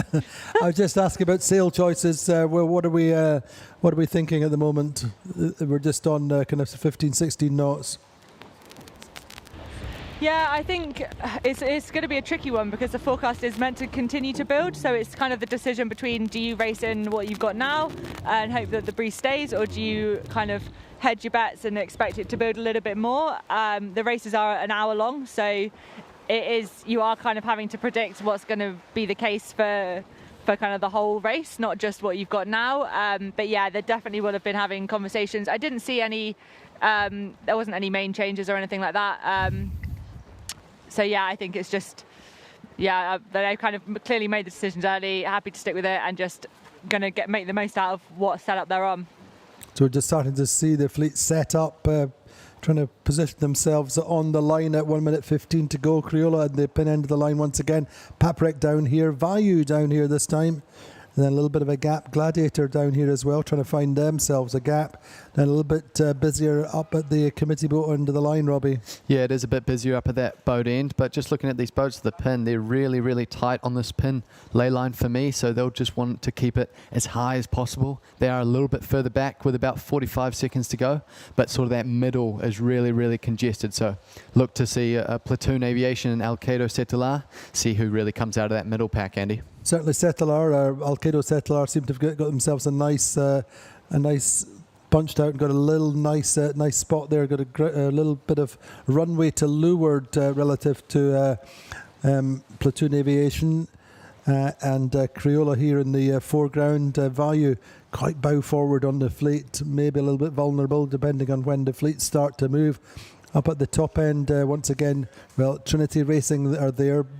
Alkedo Settler just coming forward. They had such a good start in terms of time to resistance. Meantime, I think that Vayu are going to be pushing it. Let's just wait and see that I've made the perfect start, or a little bit over. A clear start then, so a great start there for Vayu. Gladiator well back, unfortunately. A good start there from Alpha Plus as well. I think looking like Sled got away nicely as well to windward of them. Alpha Plus there going well. Platoon Aviation. What do we think of Platoon's position there, Robbie? Yeah, a bit of caught up in the middle, but they don't have anyone really threatening them to leeward, so they do have a nice gap. But it looks like those boats just to leeward of them, and then those boats at the windward end might just be a little bit bow forward. Although they do have a really nice gap to work with, and nicely lined up. You see all those boats. Really good start from all the teams. Indeed, Robbie and Katie. Just looking at focusing in on Provezza and Platoon Aviation at the moment. The best starts. It's great start at the moment between Provezza actually just dropping back very, very slightly. Platoon Aviation have momentum. The key thing for Platoon, as Robbie said, they have the opportunity to just dive off and build speed if they want to, or they can rise up and try and affect Alkedo.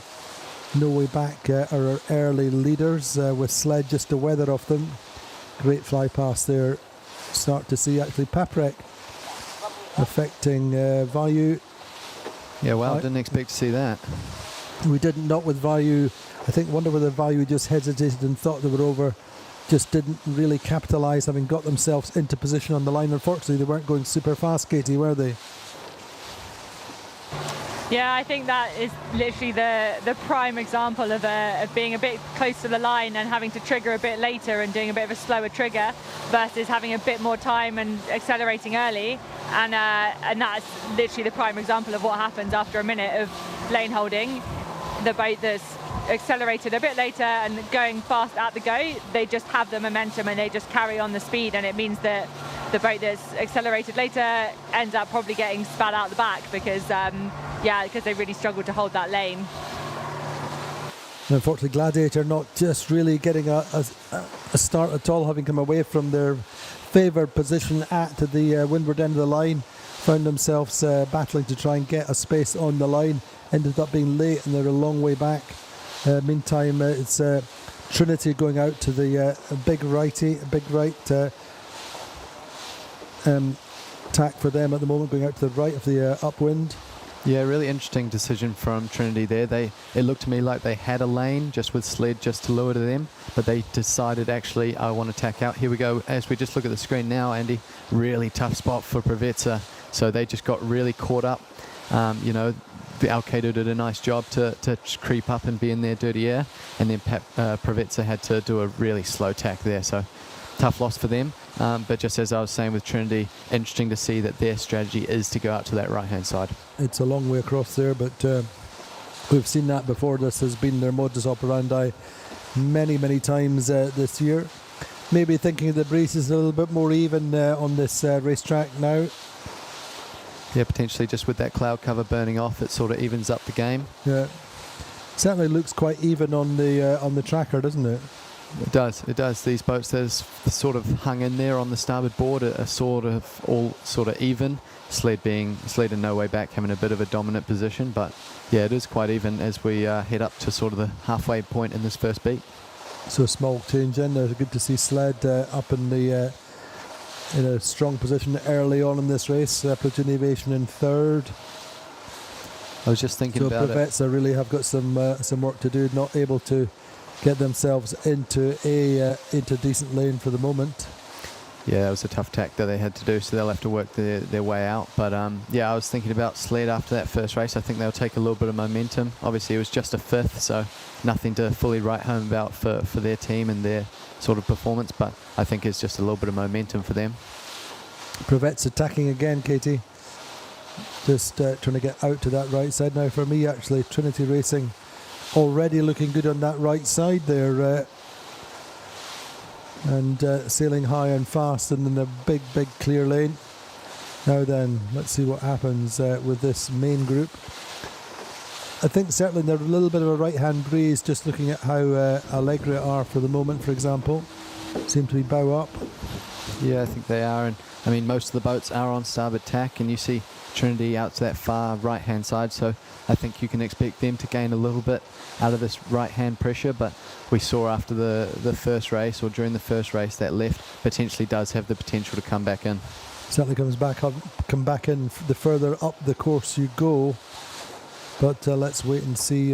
Just watching how Alpha Plus are going quite bouncy there, Robbie, aren't they? They're in big big swell, big chop. Yeah, they are. They're really getting thrown around. I think most of these boats are, but I think it's because Alpha Plus are just on that other tack, that port board at the moment, and I think that's really when you're starting to punch into the waves. So I think you see these starboard tackers potentially going through the waves a little bit smoother, but those port tack boats really finding it hard.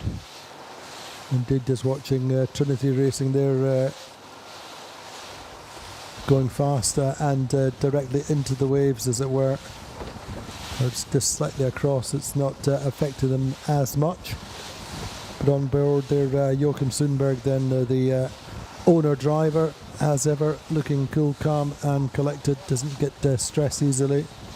Great concentration there in front of Roscoe Halcrow. Nice to see a mostly Swedish-dominated team, isn't it? I mean, there's obviously a couple who are from different nations, but it's mostly, you know, Swedish, and it's nice to see a sort of home team, if that sort of makes sense. Indeed, I think, and I think the objective in the longer term is to bring more and more Scandinavian sailors into the programme and do something which is to the wider benefit of Scandinavian sailors and Swedish sailors. But I think that's long term. The medium term is to be top 3 on the circuit standings, and medium to long term to be winning. But this is only their first season, and they certainly make a big impression on the 52 Super Series. Finished runners up at the World Championship in Porto Cervo. Yeah, they really came out firing, didn't they? I mean, even the first event in Portals, they put on a good show. So amazing to see just a team that's, you know, right from the get-go, first season, just coming out firing, especially in such a performance fleet. It did, but this feels quite a dynamic first upwind, Katie. Everything changing all the time. Sled, though, holding their position as the best of the main group. But once again, I'd say that Trinity Racing there, sailing very slightly higher. Now, who's that just the weather of them? Is that Allegro? It's Preveza out there as well. Yeah, but just to the weather of Trinity. Yeah, I mean, it looks on the tracker like it is Preveza, but they're obviously a bit deeper. Yeah. So hard to sort of get a gauge. There it is. Vayu are there as well, but they're slightly to leeward. Anyway, interesting then, we're talking about them, and Paprec are judged to be the leaders on this left side. I think I really like the position of Sled for the moment, Katie. Yeah, I would completely agree with that. I think they've done a really good job of tacking when they did. Although having said that, it's not too dissimilar to what Allegro did in the first race, tacking a bit earlier, and it opened the door for all of the boats in above them to kind of manage to get around the protector mark and get around the windward mark in front. So I wouldn't write off the boats out to the left. Although having said that, if Paprec and Alkedo keep kind of engaging in this little tacking battle that they seem to be doing, then they'll just open the door for everyone else by doing just 3 more manoeuvres than everyone. But yeah, I think on this race course, it's looking like the left-hand side, again, similar to last race, is pretty strong. But I do think there is opportunities on that right-hand side. I think it's the left-hand side is safer, but there is something on the right sometimes, because I think second lap of the last race, Crioula kind of went pretty far out to the right, got on that starboard ley line pretty early, and they made quite a lot of gains from the penalty at the leeward. So as I said, I think there's left-hand side is strong.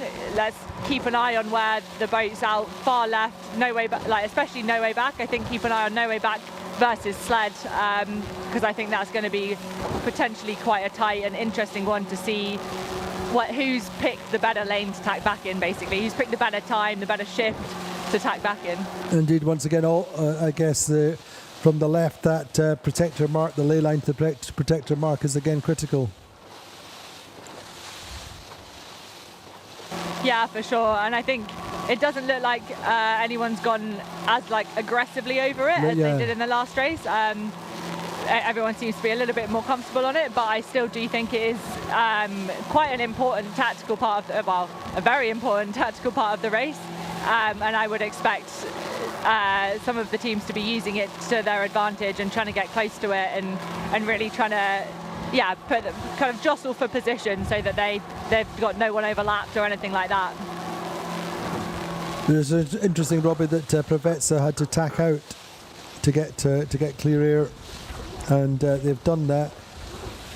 which I think can still be to their, or they can still make gains where they are, considering that all the other boats to the left are so engaged with other boats. You know, just looking at Alpha Plus versus Platoon Aviation, for example.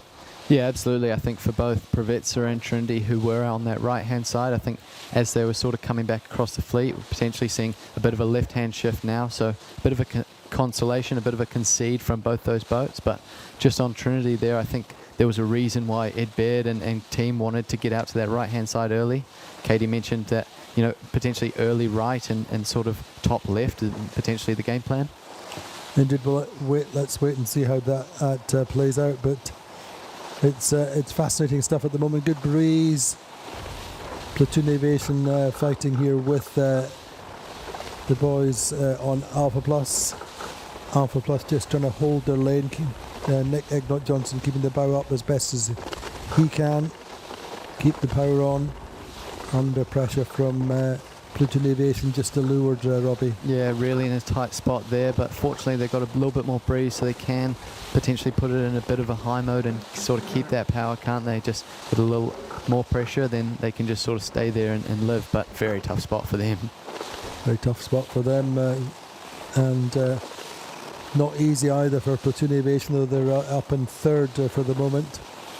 But it's a great battle, really, isn't it, with Sled and Platoon now. Platoon, as we said just before we started the race, Platoon having taken over from Sled at the top of the table. So it's like every point, every place has a direct effect on the top placing for the circuit standings.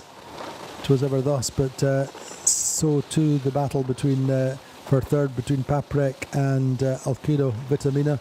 At the moment, Alkedo in 10th, Paprec in 11th. So it's amazing, isn't it, how these little matchups are just going on all the time.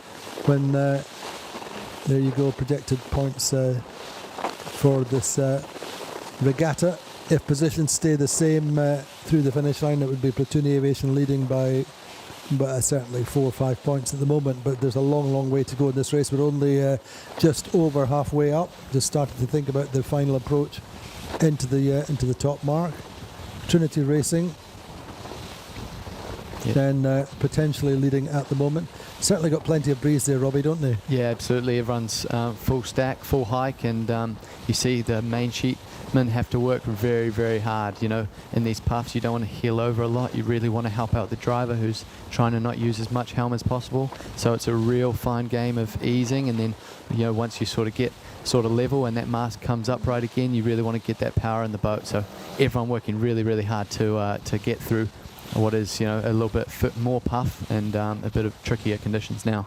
There we go, as they go into the tack. Then Andy Axelsson there, the big Swedish grounder on the aft pumps. Nice tack from Trinity Racing. Looking like they have a reasonable lead now. They're Ed Baird, the tactician. Platoon Aviation hanging in there nicely in third. Crioula once again up in the top third of the fleet, Katie.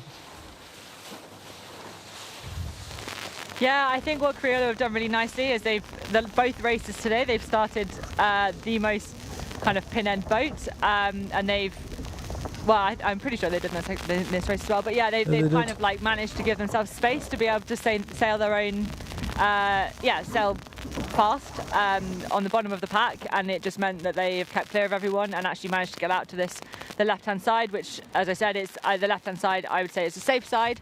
So if you can get a good start and get out to that left-hand side, then you're going to be in a pretty comfortable position at the top. It might not win you the race. It might not get you first to the windward mark, but it will definitely get you in a position to be able to fight for it. Indeed, but first time we've seen Trinity Racing leading around a windward mark here in Puerto CALERO, and I think probably I'm right to say in Lanzarote. I don't think they led round any windward marks in Marina Rubicon, but so credit to them for the meantime. No, they did a nice job of conceding and taking the left shift when it came, and, you know, sort of eating up a bit of their lead, carrying on with the boats, but then equally tacking over into a nice righty coming into this top mark. So bit of a lead actually for them, isn't it? A nice lead indeed. I think Sled will be happy with that. Platoon Aviation in a little bit of bother where they are, but they're underlaid for the moment, Katie, aren't they? Got 2 boats above Yeah, them. they look. Yeah, they're looking quite tight on ley line, and that's only probably going to get a bit worse because they've got boats above them that are going to be taking their breeze. I'm not sure. Yeah, I mean, it looks like they're kind of going for a double tack. Yeah, I was just wondering if they were going to bail out or if they were going to try a double tack, but it looks like they're using No Way Back, hopefully as a bit of a buffer between them and the rest of the fleet, managing to squeeze a double tack in there. I'd say that's pretty lucky that they've been able to do that. But yeah, managing to get away from that potentially tricky big mistake, but managing to get away with it.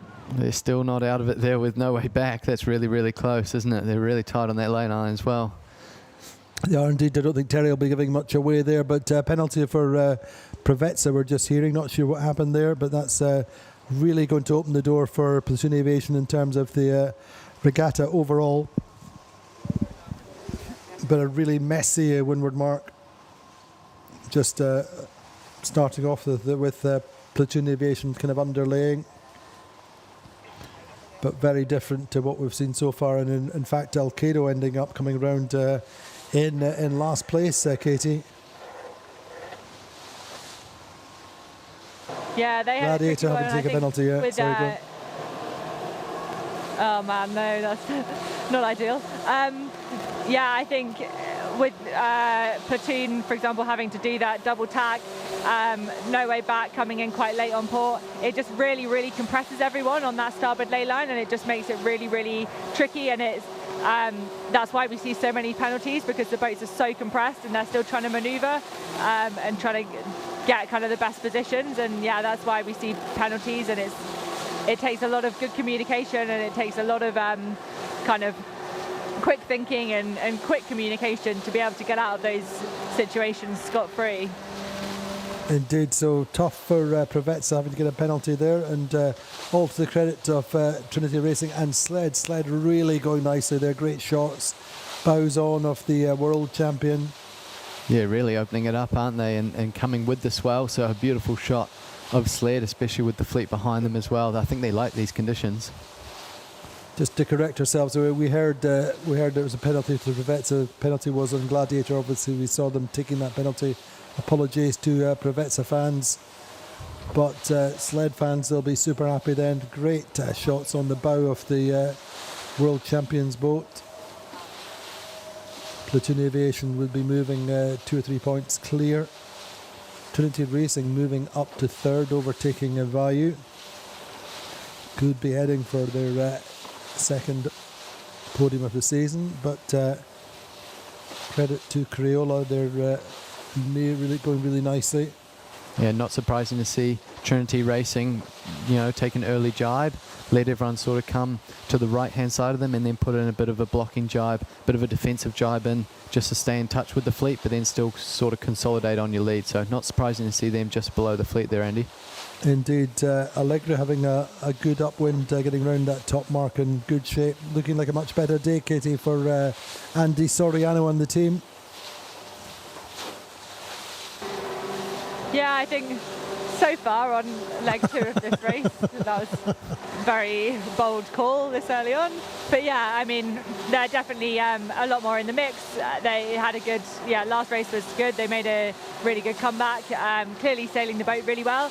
And they have got themselves into a really good position on this first lap of this race to really be competitive and really kind of push the front of the fleet. So there we go. Platoon Aviation in 5th, Preveza in 9th. Our top 2 boats, but as we were just seeing a moment ago, Trinity Racing then they're leading this race. If we can hold on, that would get them up onto the podium, but still expecting a couple of big days through Friday and Saturday. Yeah, that lead's definitely shrinking all the time, isn't it? Yeah, under pressure from Sled. Sled have momentum, but Trinity have the position inside. I think I can't emphasize it enough just how much of a difference there is sailing on starboard than there is port, especially on the downwinds. I mean, one way you're going with the waves and one way you're not, you're sort of punching into it. So just can't stress how important that is. It comes into tactics as well if you're sort of trying to fight with another boat, but you see these boats just come with the swell. They look awesome, but then you look pretty not famous if you're on the other board, Andy. Indeed. But great shots there with Crioula up in fourth. You really want them to come away with a decent result from here. But sailing well and consistently. Not such a good race last time, but they were certainly up there in the early part of the race. Yeah, they've just been sort of chipping away, haven't they? So fourth place for them. Hopefully they can just get a little bit better, but they do have the attackers platoon right on their hammer. And talking about attacks, Sled attacking Trinity Racing all the time as best they can. Just giving chase, trying to get on their breeze, get on their quarter wave, get right into the black boat. But great images, what fantastic race course, what a brilliant arena Lanzarote is providing us at the moment. See that stronger pressure than the gust coming down off the shore. Working just now for the boats on our right. Allegri will get it. Allegri sailing a slightly higher angle in the meantime relative to Trinity and Sled. But the wave's just not quite big enough to surf really, Robbie, are they? No, that's right. They're sort of punching into them on this way, so it doesn't look as pretty, but Trinity doing a really good job of defending. There's no sort of option there for Sled to pass them. So yeah, really nice sort of defensive move just to jibe in front of them, and it looks like they've got most of the fleet sort of packed away. But I think this bottom gate will be pretty interesting, especially with the fleet in the middle of the pack.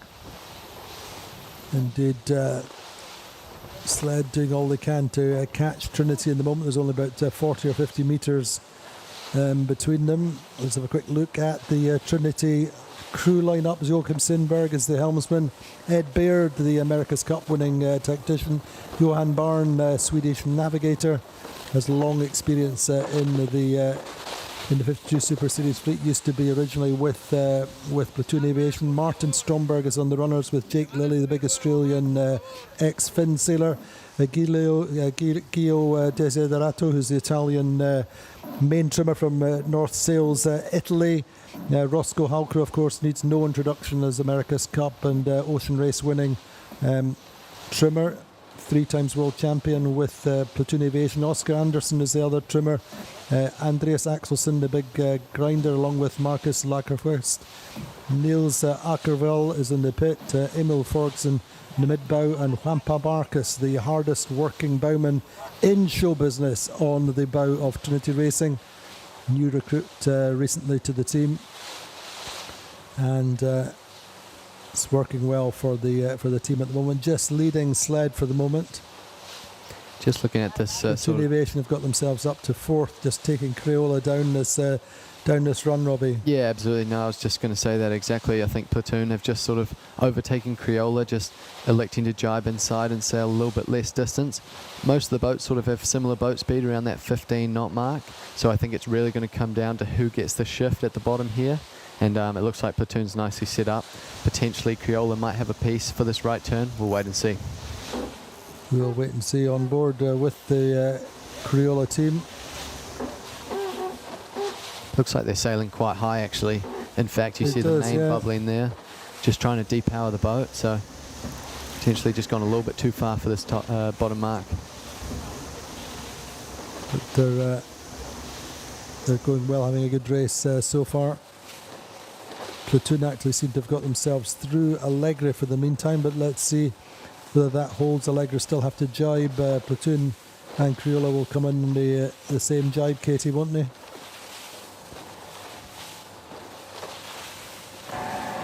Yeah, I think Platoon and Allegri, they are definitely going to have come together at the bottom. It looks like Platoon and Crioula, I have been looking at their speeds, and they have been potentially a little bit faster out here, which makes me think that they are maybe a little bit overlaid to that mark. They're sailing a little bit more distance, as Robbie was saying.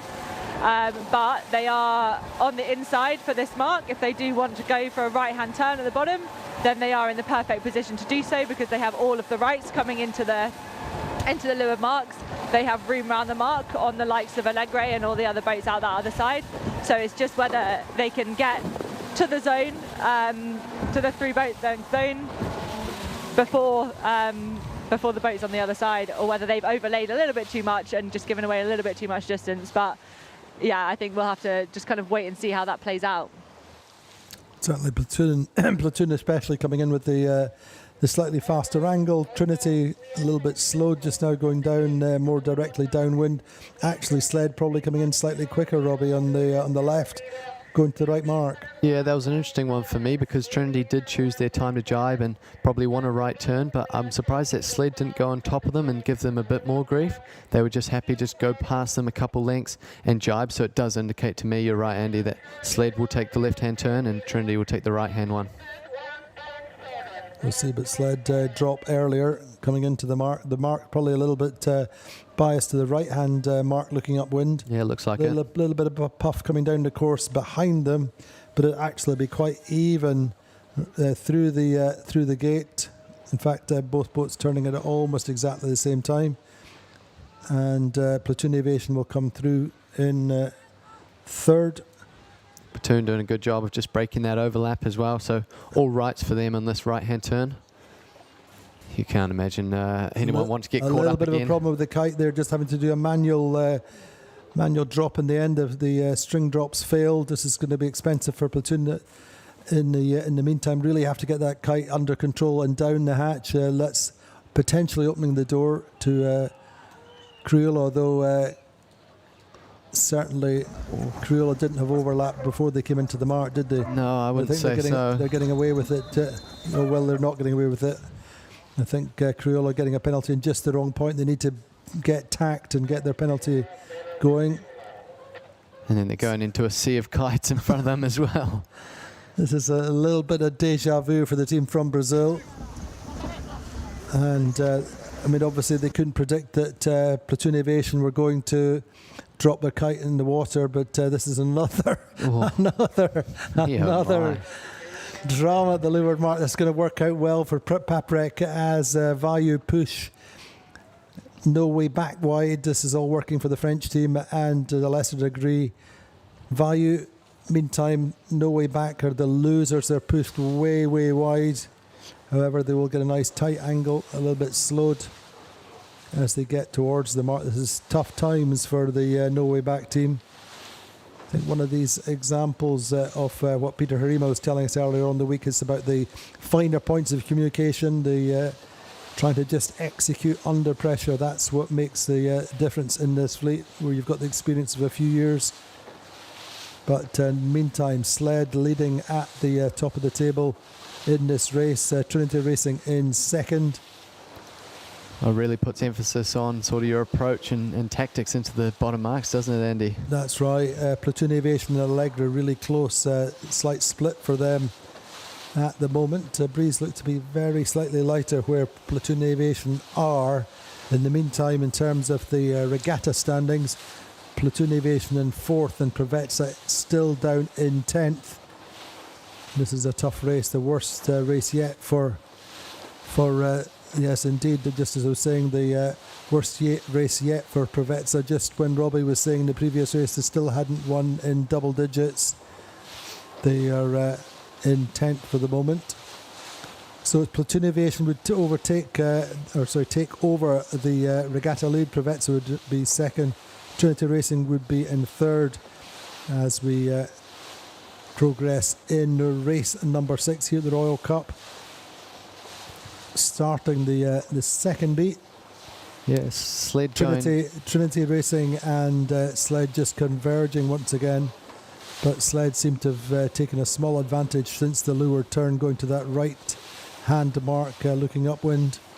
They've made quite a gain there, Robbie, haven't they? Yeah, they have. It's interesting to see that they sort of crossed over, because we obviously saw Trinity come out of the right-hand side early in that first beat, equally sled out the left, so now they've sort of changed over and crossed over, and it looks like just a slight advantage to sled, but very, very close still. Yeah, there's nothing in it between these two boats now, and it'll be interesting to see how they cross over from here.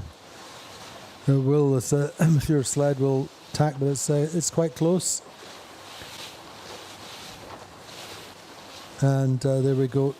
Trinity just behind sled. Sled are the race leaders.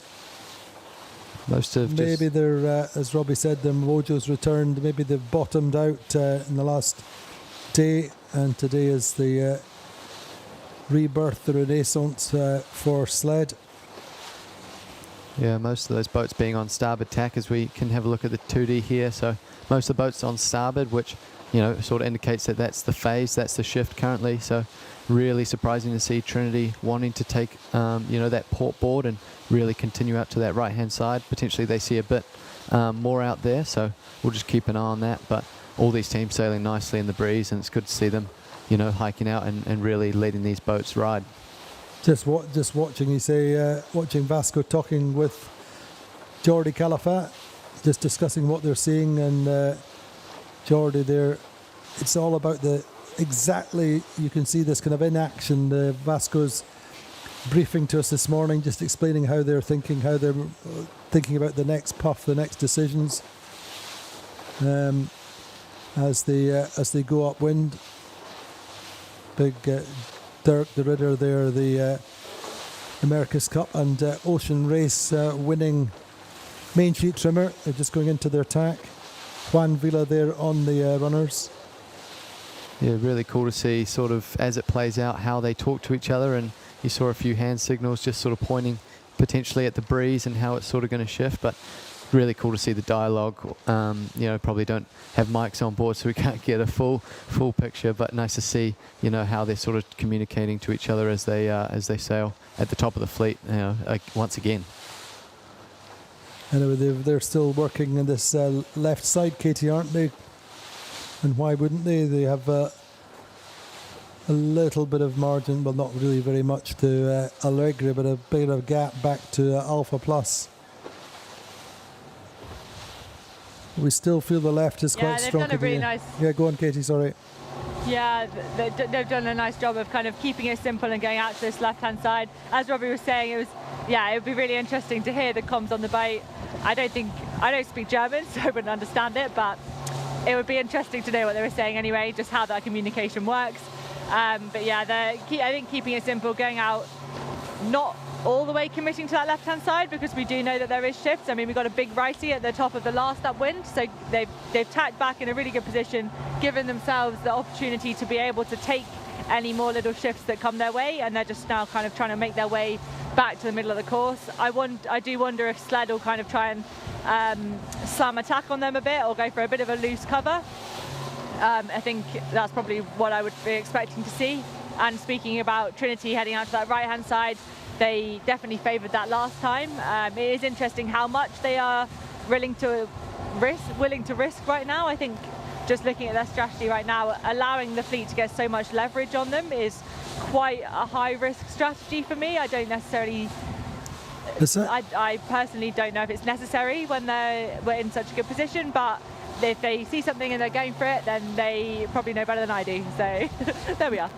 Well, the virtual would back up what they're doing. The tracker seems to have them back in first for the meantime, Katie. But there's a long way to go up this beat. They're going slightly quicker on that right side, upwind, doing 9.3, 9.5 knots compared to 9.5 knots momentarily for platoon aviation. But I think they're higher mean boat speed in general. Yeah, I don't think you'd ever want to second guess Ed Baird as such an esteemed and legendary sailor, so I don't want to second guess him. But no, but I think they're happy to back themselves, and as I say, their general modus operandi, minimum number of tacks, pick a side, go fast, keep it simple, and that's what Ed was telling us before day one of the season, and it works for them often. Also a bit of a split, just looking further back in the sort of bunch in the middle, bit of a split. As we said, not so tight anymore. Looks like boats have spread out a wee bit across the fleet, so you know you can sort of think that these sorts of positions will start to iron out as we get further up. But once again, I mean, sled and platoon still at the top there, Andy. Indeed, a little bit more of a gap between sled and platoon, but it's all about. I think for them, it's a little bit kind of consolidating at the moment. Certainly from platoon's point of view, not too worried about Allegra in the big picture, but every point, every place is critical, is crucial. But great racing conditions. We're into race 6. 2 days of racing to go, finishing on Saturday with big finale with some strong winds expected. Yeah, it does look like that in the forecast, doesn't it? Just a bit more breeze than we've had in these past sort of days, so I think it's just ramping up throughout the week. It is indeed. We're expecting the trade winds to become re-established, as Nacho explained earlier on the week. This low pressure system working its way across the Spanish peninsula. The lows are normally much further north in the Atlantic and coming across the south of England, for example. Anyway, there's the projected point standings. It's changing all the time in terms of platoon aviation, in terms of the delta, the points delta between them, but clearly platoon aviation are going to have a lead unless Preveza can pull back 3 or 4 places before now and the finish of this race, which is entirely possible. But this is the worst race, this regatta so far for Preveza. Yeah, well, I think they just haven't sort of got free and got clear like they had in the previous races. They're just getting sort of stuck in the bunch, so having a tough time to fight it out. They just didn't get off the start line the way they have done previously, Katie, did they? Yeah, no, not quite, and I think that does make a really big difference, because as we were kind of talking about before the racing, and kind of reflecting on what Vasco was saying, like you do need to get off the start line to be able to make your own decisions, and if you can't, then that's super punishing. Other people are making your decisions for you, was Vasco's explanation that you put in your book, eh? Yeah, exactly. That one is very much That's now gold. in the brain. He would hate other people making decisions for him, I'm sure. They would. However, especially Terry. Anyway, all credit to Trinity at the moment with a comfortable lead. And it would be nice to see them put a win on the board. Great for the motivation, short and long term. Did not have the best of regattas in the Marina Rubicon, did they? No, they didn't. They didn't sort of put it together last month for the week of racing that they had, but now you sort of see a different sort of conditions, different setup, and it seems like they're going well now. So, I mean, it's nice to sort of put that behind you and come in fresh, and it looks like they're doing a good job of just keeping it rolling at this event. Yeah, Trinity finished 6th at the Marina Rubicon a month ago. The best score was a first on the penultimate day. But they had a couple of 12ths and 10ths. I remember them having some technical issues from time to time. So really, this is a good result for them. We'll take them into the second half of the regatta with strong motivation and spirits. So too for Seb, back on board with Crioula. And Crioula working this left side with Vayu. Just steadily making small inroads, considering their leeward mark rounding. Yeah, they sort of worked that left-hand side on the first beat as well, didn't they? So, sort of same type of thing. I think they were caught up or close to platoon as well. So they had to do a penalty at the leeward mark, didn't they? Yes, they did. No. You're absolutely right. They did get caught up again and had to do a penalty. So they're not doing badly in 5th then, are they, considering? They've done well to sort of work this left-hand side and make it work for them. Back up into 5th, and yeah, they just keep chipping away. So it seems to be the case for that Crioula team. Indeed. Allegra managing to hold firm just now in 3rd. So they're putting together a pretty solid day. Touch wood, Katie, or the Andy Soriano's team. Yeah, again, another super consistent, or like, yeah, another counter for sure. This time not having to come from the back of the fleet and from the back, like, yeah, managing to kind of be up there from the first lap and stay there. I think it's really, yeah, it's hard to stay in a position when it is kind of this much of a tricky race course. Nothing is a given, and I think they've done a really good job of kind of fighting to stay there. And then, yeah, we'll have to see how that situation plays out with Platoon. I've just got on the inside line a little bit, so we'll see on that lay line how that goes. But I'd imagine they'd probably be rounding in sort of third, fourth position, very much in the mix to be kind of trying to fight and trying to take a top 3, top 2 position on the downwind. Yeah, a bit of a tough spot there for Trinity. Just sort of as they came together with Team Sled, it just came into a bit of a left-hand shift when they were converging. So just lost out a little bit there. Sled doing a good job of getting that lay line on that spreader mark, and looks like they'll go round with a couple boat lengths lead, Andy. They will indeed. Trinity chasing hard but losing out. Sled rounding the top mark in first. It was Trinity leading around the top mark first in the first time up. Then now it's Sled, world champions, and Platoon Aviation just crossing in front of Allegra to get round in third, crossing with reasonable comfort. Certainly, and it's going to be close between the Crioula. Crioula going to have to duck behind Allegra, or maybe just, yeah, they're okay. But Sled with the upper hand then down this final run. Great day's racing all in all. Nice blue skies, blue seas. Nowhere you'd rather be in the world at this moment. With certainly not for the team on board Sled, I'm quite sure. No, very jealous of all the teams that are sailing out there today and all the days, to be honest. Lanzarote, both last event and now have really put on some nice conditions. And just as we see the fleet, we just see it a little bit further spread out. Like I mentioned, coming uphill, I think, you know, these teams just got a little bit further spread and to the right and to the left, and now we just see some people sort of streaking away and these places sort of being ironed in. But still, it's hard to see, you know, the bunches and the middle of the pack becoming, you know, spreading out a little bit more and coming down to this final run. Yeah, a little bit more open on the approaches there, although Pravetsa unfortunately having to duck all the way behind Paprec. They've only got no way back behind them. So just when we thought things were improving for no way back, it's in the end, it's another tough day for them. Look at that shot, Andy.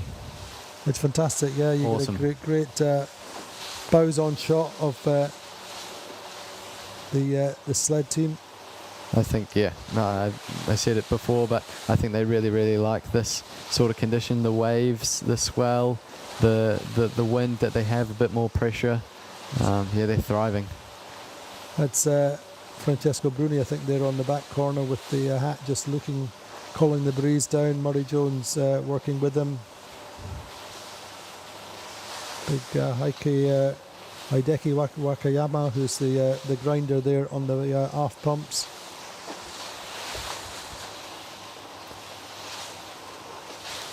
Working hard with Cian Guilfoyle. Yeah, it's not as much spray coming over the bow as it is as we saw in Rubicon, but still it's nice to see that bow out of the water and they're just skipping with the swell. It's really awesome. It is beautiful images. Seen there, Crioula hanging in there nicely in fifth. A little bit of a gap back. Everybody pretty much in the same jibe, Katie, aren't they? Yeah, everyone opting to kind of carry on starboard, keep going. I think though clearly seeing more opportunities down this side than the other side. Yeah, I would imagine we'd start seeing some of maybe we've kind of almost got two packs going down this run. We've got first to fifth, which is like Sled to Crioula, and then we've got the back kind of 6 or 7, and I think I'd imagine we'd start seeing some of those back 7 putting in jibes a bit earlier, and then I think we'd start to see this front group maybe start to follow, so just to cover the fleet. But I would imagine sled, they've got a pretty nice gap. I mean, I think one of the things we talk about kind of like tactically upwind is important, but we know that when it gets a bit windier and a bit wavier, sled really do kind of find this other gear upwind, and they are super quick and they are super good in the trickier conditions. So I think that will also have been helping them on the last upwind. But I'd imagine on this downwind, they're just going to try and keep themselves kind of in touch with the fleet, not go out on a limb too much. Platoon has jibed out a bit earlier, clearly looking to kind of bring the fight to the front group again as they did in the last race. But I'd imagine we start to see Trinity and sled think about going with them pretty soon. Indeed, but sled carrying on for the meantime. Once again, a little bit of pressure on that high right of our screen should be coming down to the fleet. Allegra and Crioula going off to find it. Trinity go and sled predictably respond. I mean, I think the delta between Trinity and Platoon is quite big, but I would love to see another, sort of tactical masterclass from Platoon just being on the attack as they head downwind. I think the gap is a bit too much, but yeah, just thinking about how they did that last sort of run and how they executed it, really, really awesome to see. We'll wait and see, but their prey would be probably, there you go, just the point standings. Platoon Aviation would be on 20, Preveza 27, Vayu back up to 32, 34 for Trinity Racing. So in the balance between Trinity Racing and Vayu down this run, really. Not sure that Preveza have much enough runway to make an impression. But as always, every point, every place is precious. I do like how it's working out just now for Platoon Aviation, certainly relative perhaps Robbie to Trinity, but we saw this before in the final run of the last race. Yeah, we did. They sort of used they the seemed to tactical make a gain, advantage. and then when they came back it wasn't quite as beneficial as we first thought. Then looking at Francesco Bruni keeping his eyes back upwind. Andrea Vicentini there, the navigator. Definitely looks a little bit lighter, doesn't it, Andy, to when we saw them sort of around that top mark. So potentially a bit of change in mode just with the wind strength.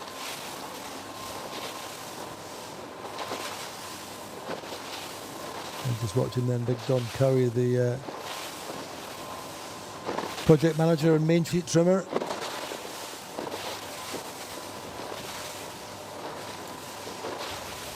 So it's quite a big lead in the end for sled. You talk about building confidence. That's 350 metres of confidence, isn't it?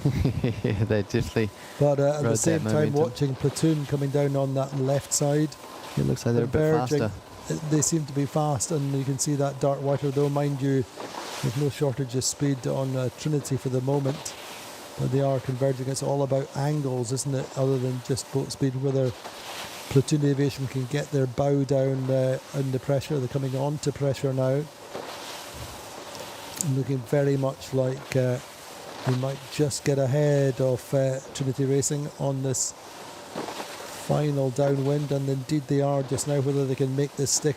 Wow. We saw this before, didn't we, in the last downwind. Platoon Aviation made that work initially, but it's all about the final jibes and pace into the line, picking the right angle, picking the right end of the line.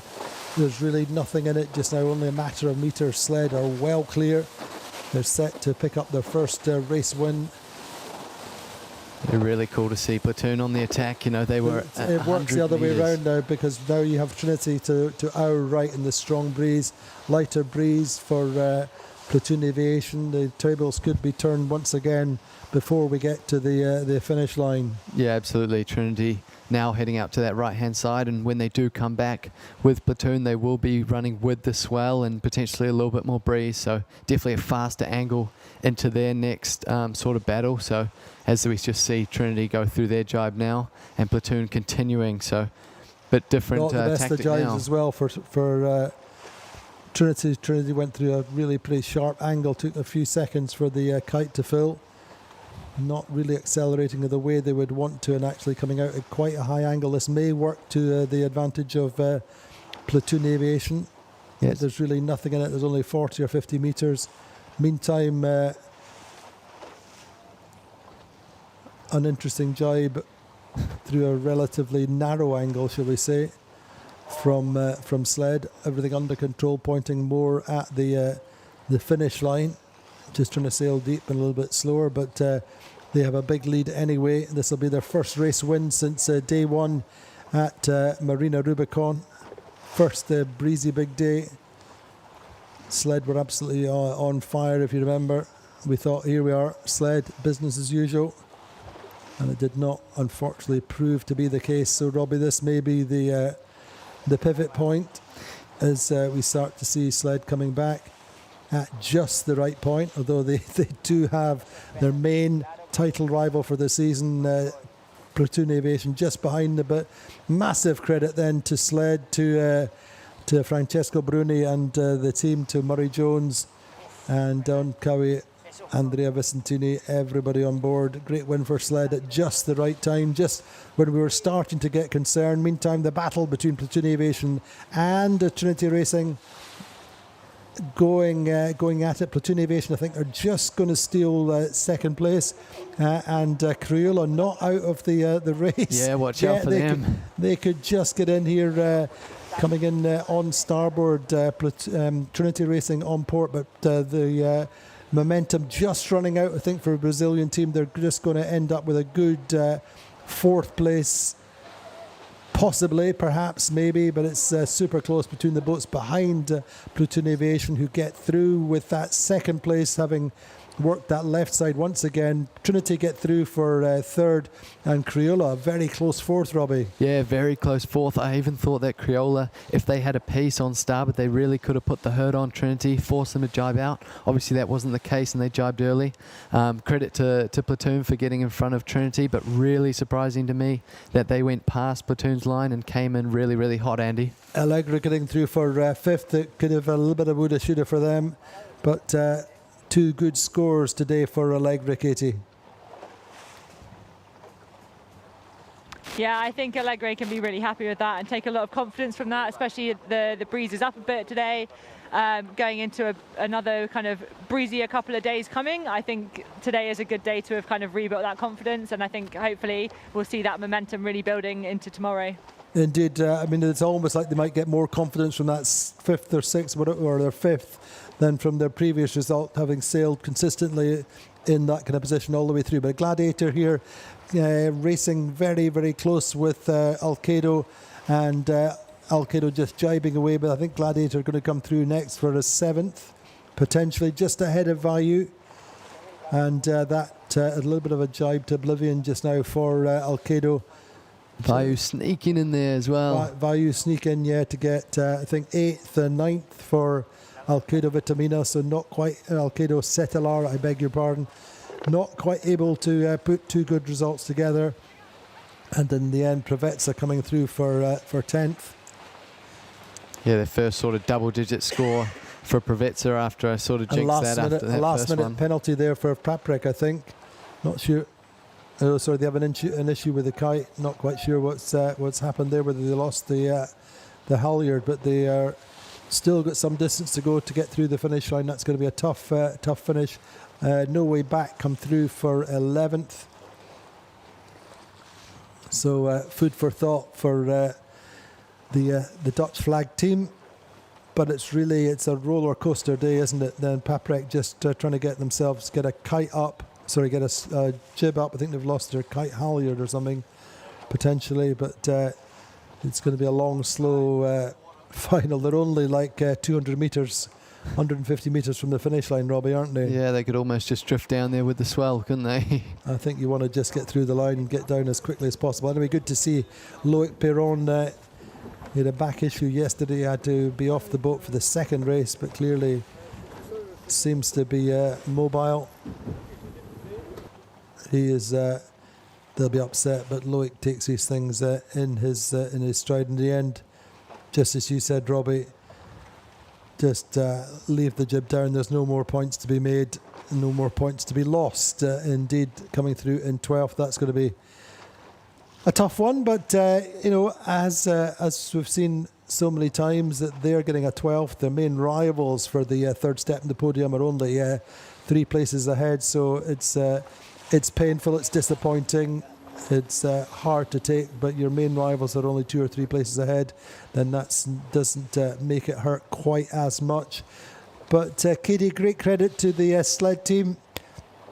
Good start, good first upwind, and took places when it counted. So too played Platoon Aviation, pipping Trinity Racing on that final run. What a great day's racing, Katie.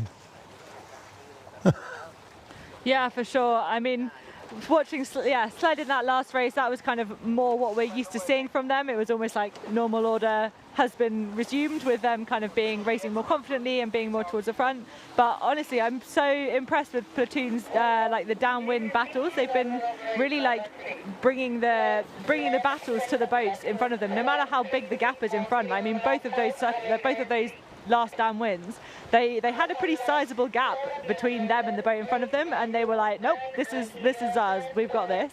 And just watching them, that was so impressive, and it was really epic to watch.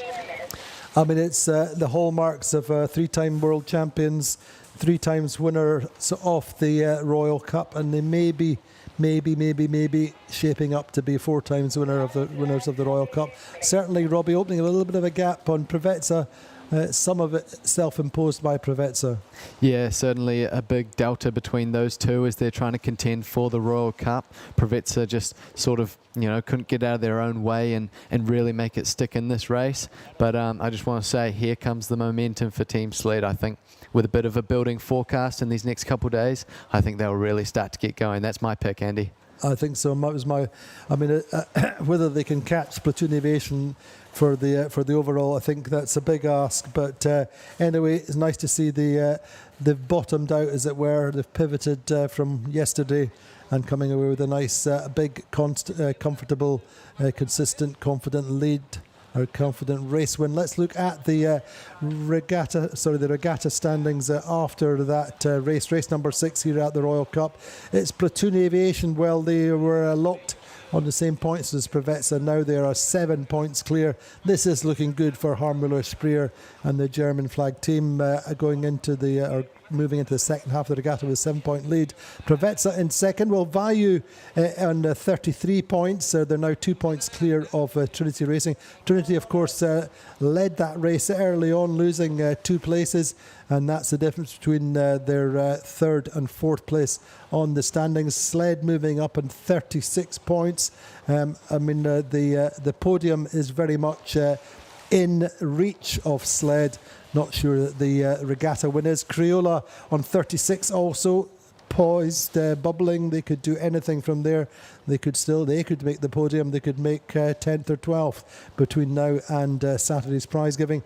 Allegra in 7th, things looking better. Probably one of the more consistent days. Sled had the best day with a 5th. Well, actually, no, Platoon Aviation had the best day with a 2nd and a 2nd. But Allegra 4th and a 5th, that's a really good day for them. Alpha Plus in 8th, Paprik in 9th, hurting with that 12th. Gladiator 10th, Norway back in 11th. That's quite uncharacteristic and really tough for them. And Alkedo Setelar, same thing applies. A good or reasonable 3rd and a 9th today, but they're way down, much lower than their hopes and expectations. And we'll finish up the day with the season standings. Normally we're not so focused on them, but it's everything to play for, really. We saw Paprik had vaulted over Alkedo Setelar before that race, but top of the table after today's racing, well, it's only in countback, but Platoon Aviation and Sled locked on the same points, 156 via 156. Alkedo Setelar now on 195, Paprik dropping back to 4th. They're only 8 points behind, and then Trinity Racing on 5th, 203 as well.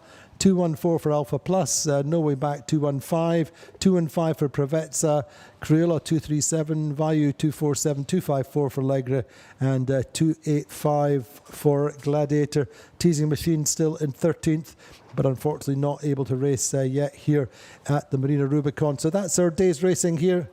We've had some really great sport. The breeze is expected to build for Friday and Saturday. Join us again tomorrow here in Puerto CALERO.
At Palm Beach Motor Yachts, we build for those who lead.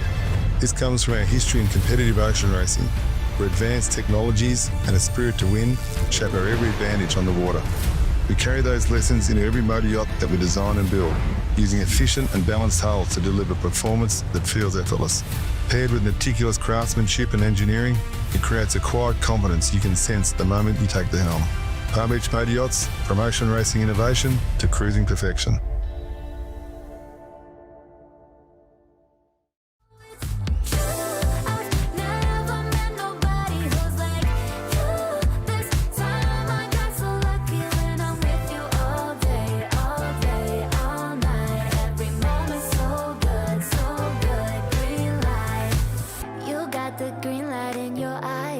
Smile, yeah, yeah. Know I will spot you from a mile.